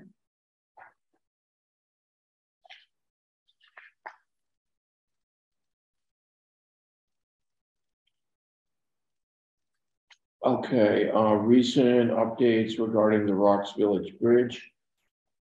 The Mass DOT was informed that they had not informed because the Rocks Village Bridge is in a historic area that the Massachusetts Historical Commission and the Rocks Village Historical Commission both should have been informed of their forthcoming plans for the for what the repairs and the existing repair work that was being done, and any new additions to the bridge to prevent future damage to the bridge from large vehicles. So that has momentarily put it, they have the ability to comment on Mass DOT's plans for the bridge in a 30-day period, at which point if I understand it correctly, that Mass DOT's plan for the bridge can then go forward after they get a response from the Historical Commission. So that's sort of where it stands. We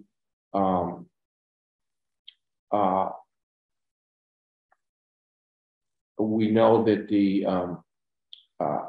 Rocks Village Historical Commission is having a meeting tonight. We don't simultaneously with us, so we don't know what was decided there. But they are going to, I would understand, to review the plans from Mass DOT and give their comments to them. So I want to thank them for doing, calling a new meeting in advance of their scheduled meeting in September, and hopefully this will keep the project from being delayed. So that's pretty much where it stands.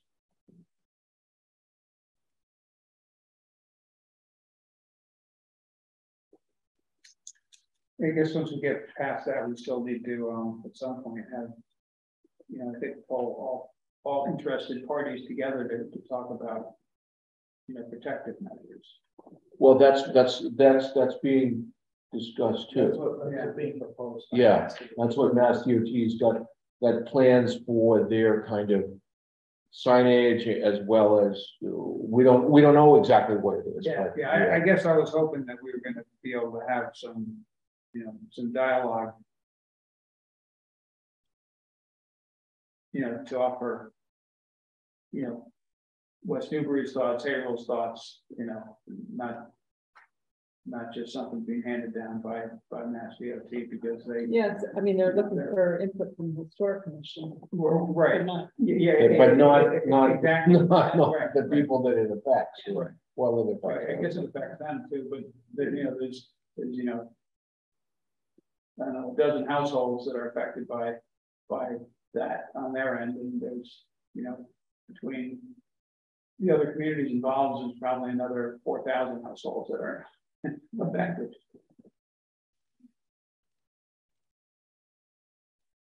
I would think though, at least we could get the bridge fixed, and then if we feel that the We can try to push for something more. For additional warnings if we feel it's inadequate, yeah. Getting it so that vehicles can go over it, like 3 boats go through there, you know, a week, and they're all proud of that. Got open so a couple of boats can go through there, but okay. Did anyone have a chance to do you want to table the meetings or the meeting minutes or not? Yeah, I didn't get them both. I got most of the way through the first one, but not the second. So okay, we'll put those on for next. Okay. yeah. You'll have a few. Rebecca's. Crank it through. she's knocking them off. Yeah. Yeah, it's great. It's awesome. Great. Okay. I'll give you one. Item K on the 228-1.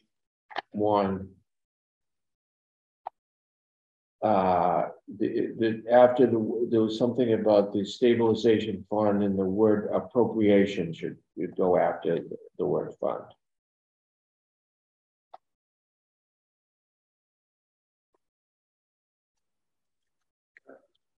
The name Schaefer is spelled differently in 2 different locations. I could see that.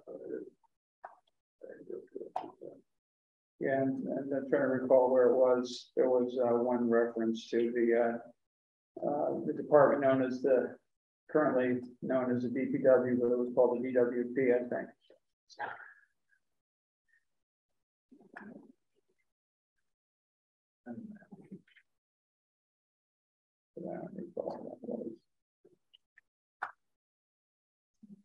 That's how Elmer Fudd says do it. Do it.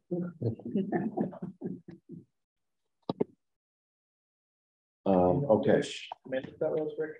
Yeah, that was the first one. The title date is that again. It's July 25th. Yeah, sorry, I was just scanning it before and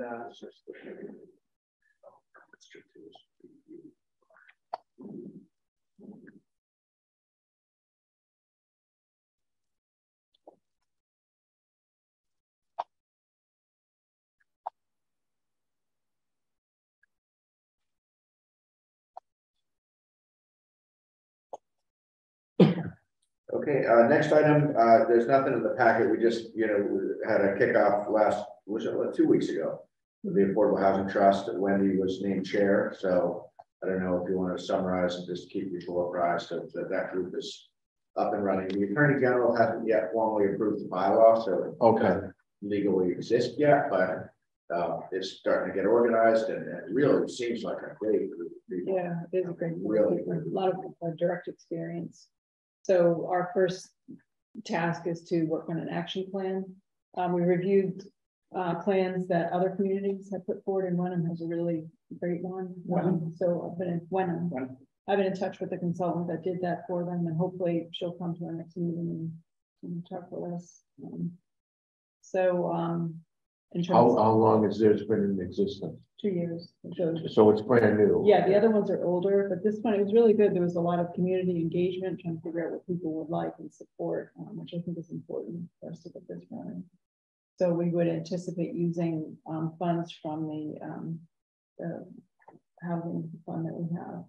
And that we tap and CPA funding. So I'll just keep you apprised of what's going on there, but we're off to a good start. Great. And there's another meeting on, I think, September 7th. Yeah.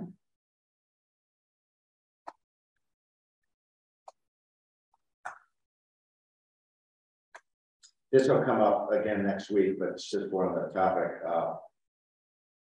I would like to propose that we get on the town meeting to formally transfer balance from that fee and lieu fund into the trust. I think that's going to be a good housekeeping thing. Yeah, but again, we have to wait till it's actually official. Yeah. It should be approved by Yeah, it should be approved in August. So any day now. So then that temporary or the interim regulation, Would will just that be? go away. We don't have to vote on that. You might just as a housekeeping thing. Yeah.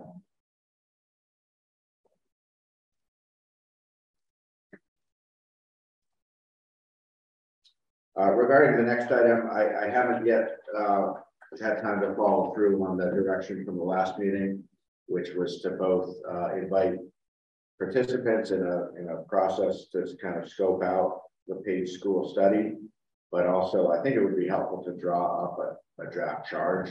So I'm going to keep that. I've got that on my work list. So I'll try to have something for you for next week's packet, because I want to make sure I get a charge that's correct. It shouldn't take long. It's just with vacation, it just didn't get done.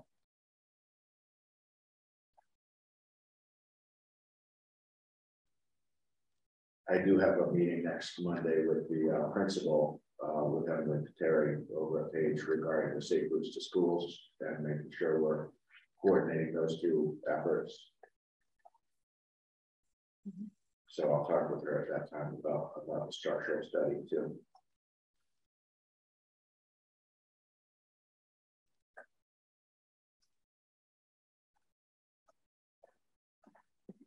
Then regarding the ARPA guidance, that's just an FYI, and in general, I think it makes things a little bit better.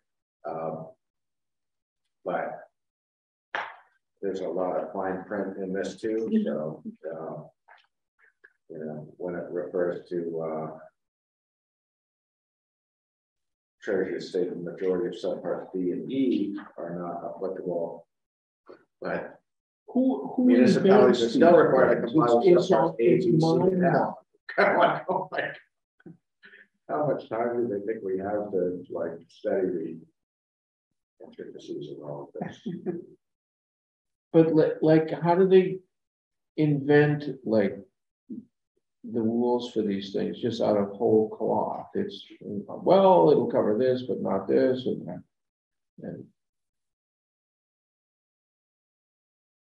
because Congress doesn't, they just say, you just do it. And because Congress doesn't come up with all these ideas.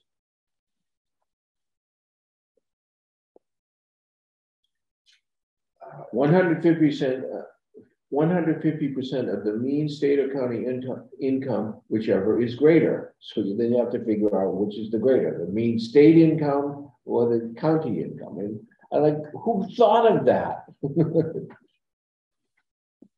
Why it could be like the income of the precinct. I mean, it's like, it's kind of amazing that people come up with this. Well, and one of the kind of fine print things in here, which we've been attuned to, is the with regard to what eligibility for water projects, is that it consistently references you can do water projects as long as they're eligible under the SRF program. So that's part of why we made the effort. Right. Yeah. Get that, you know, Prospect and Church Street projects to the SRF, because, you know, it seems like determining eligibility for that, even if we don't get the funding, would unlock potential use of ARPA funds for that project. But yeah, just that you have to jump through. Like, what about I'm on page 110. Again, talking about drinking water. So the final sentence in that part B of drinking water, communities may now use ARPA funds for rehab, testing, and treatment and remediation for private wells. Well, would just would that be like we're trying to purchase a well field? Is that? I think this is like a private homeowner. Right? I think this is like a private homeowner. Yeah. Yeah, that's what I would do that. Yeah, that would be a public well. It says,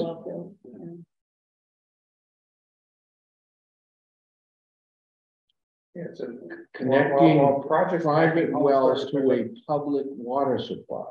And those addressing installation were already eligible under the interim final rule. Communities may now use ARPA funds for rehabilitation, testing, and treatment and remediation for private wells. So, for instance, there are probably private wells that are affected by PFAS. There are probably, there's new arsenic standards. There's, all sorts of stuff that can happen. So a community could, if they wanted to, give money to a private homeowner. Say if it's part of a town where, for some reason a contamination or something, wells were, failing right now, it would be a way that the community can use those funds to help those homeowners.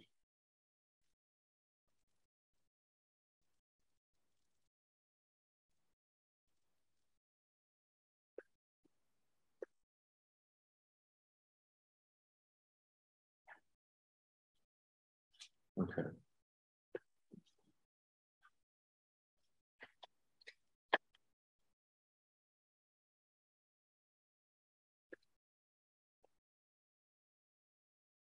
Is there any sense, I guess, in when we'll know if we do qualify for the SLFR?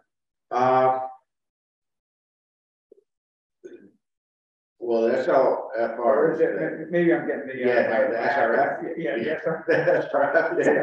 So the application went in 2 Fridays ago, on August 13th. We will not know if we are on the state's so-called intended use plan until sometime around February. Okay. But I don't.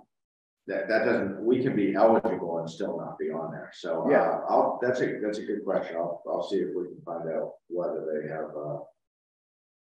an earlier determination of just a project is eligible. Yeah, because that would be important for us.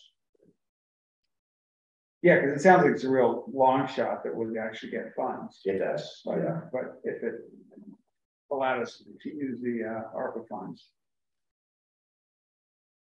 that'd be good. Well, those funds are just for. They're not. No strings attached. They're like low interest loan, right? Yeah. But it's not like they're giving the money to us. Okay. Right. But it's still probably lower than you'd be able to borrow the money. Right. So, okay, I guess my question would be if we're do we want to? Okay, if we're just on the off chance we're picking that as one use for the ARPA funds,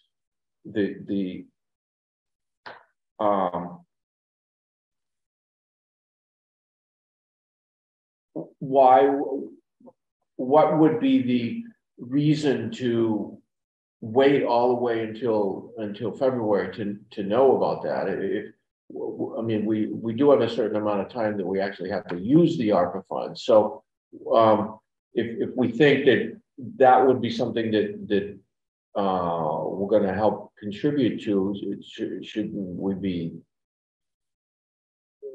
working towards that thought is all I'm thinking. Yeah, we just have to make sure we're eligible.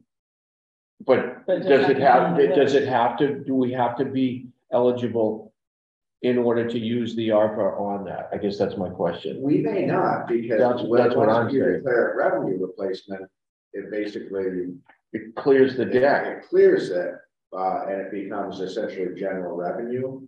But in talking with, we talked about this. We had a meeting a few weeks ago with Bobby Jo Colburn from Mass DOR and her supervisor, whose name I forgot, but they came to visit us and we met with them for the better part of the Friday morning. And we spent a fair amount of time talking about ARPA, and this was 3 or 4 weeks ago, but they said that when you declare it revenue replacement, that doesn't get closed out to that account until your book's closed. And so there's like a year lag before once it's declared revenue replacement, that it doesn't actually, it's not like free and clear until your fiscal year is closed out, was my understanding of what they said. I haven't seen What is that? I don't know what you're saying. Because you can't actually expend it until, because it's not, it doesn't become revenue replacement and therefore more flexible uses until it's something that it's got to be as part of your financial closeout with your your schedule A, your balance sheet at the end of the fiscal year. That's so you'd have to appropriate money and then get it back. Is that no? But it's basically they were giving advice on how to account for the ARPA monies and saying, the ARPA monies are only eligible for these certain uses, but if you declare it revenue replacement, it becomes a broader applicability. But it's not, if I understood them correctly, that it's not the revenue replacement has to kind of be like, it's got to be closed out to that at the end of the fiscal year. I need to understand that better, but my takeaway from it was that there could be a year after the funds are actually received before they're actually unencumbered. Kind of like how free cash is certified, you can't touch it until it's certified. Not exactly the same, but that was my understanding of what they said. But which means it takes a while to use it then. Right. If you're going to use it for, once you declare it revenue replacement, if you're using it within the confines of what's allowable, then it would have to be SRF eligible. So, but that's Mass DOR giving verbal advice. There's no state guidance that's that I've seen anyway that gets into that level of detail on how the state is looking at these federal monies. But that was my takeaway from what they said, was that if you declare a revenue replacement, which they strongly recommended, that there is a period of time before it's really unencumbered. I'll look into that further. Because at this point we've received 3 out of 4 payments, and we're expecting the 4th and final payment really any time now. It was last year in the month of August, so it could be any time. And at that point, we'll have just over $1.4 million of ARPA funds and a limited amount of time to use it. And what was the estimated cost of Church and Prospect Street? 2.6, 2.7. And that had to be used by the end of FY24. I think it's 4. I think that's right. Yeah.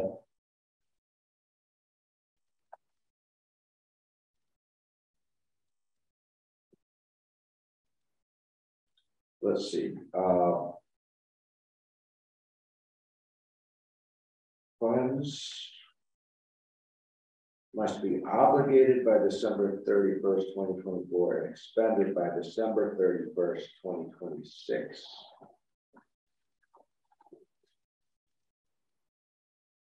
That's what this Treasury guide says. Okay. So it's not imminent, but it is a finite period of time, obviously.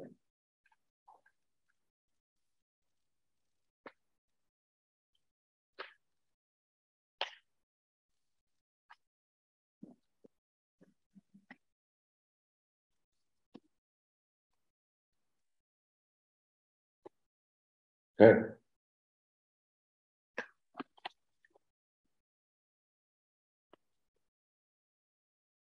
Anything anybody wants to talk about next time? Did CPC refer did they take action on the river access, or is that continued? It's continued.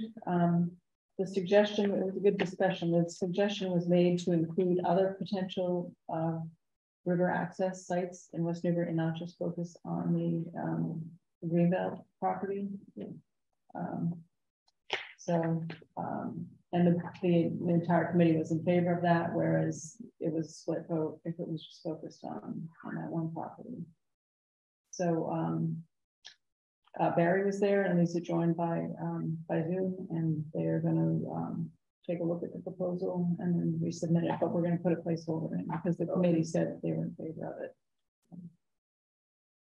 So I have 4 CPC things I need to get to you.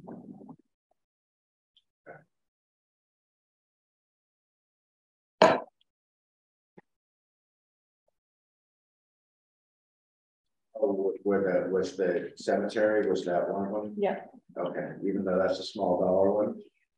Yeah, I didn't know. I mean, we hadn't talked about that ahead of time. I wasn't sure. Hey, it's definitely meritorious. Yeah. You know, it's yeah. You know, So the request is to use ground penetrating radar at the Almshouse Cemetery to identify how many graves there are. Make a map potentially. So it's, that was used at Bridge Street, the Bridge Street Cemetery. Yeah, I don't think we set a dollar amount when we discussed it before. I thought we were talking about 5,000. Well, that's what I said, but yeah. Anyhow, see what happens when you're not there. We've talked about, you know, what's the threshold, right? Yeah, because there is, you know, once you do a CPC project, it is a perpetual. No, I got $5,000 with the CPC money, and I spent $5,001 on the effort. Yeah, so 5,000 is okay, but you know, when we got one for 600, right, this one, I think the quote was under 1,000, wasn't it? No, It was 3,000. 3,000. But if we're going to say that, then where does the money come from? And I didn't feel like I could say without you there, it's going to come from the select board. Right.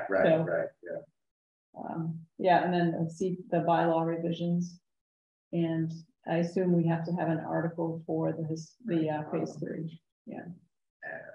An article for what? The phase 3, don't we have to? We do. Yeah, so that would be before. Yeah. Well, I'll send you an email. Did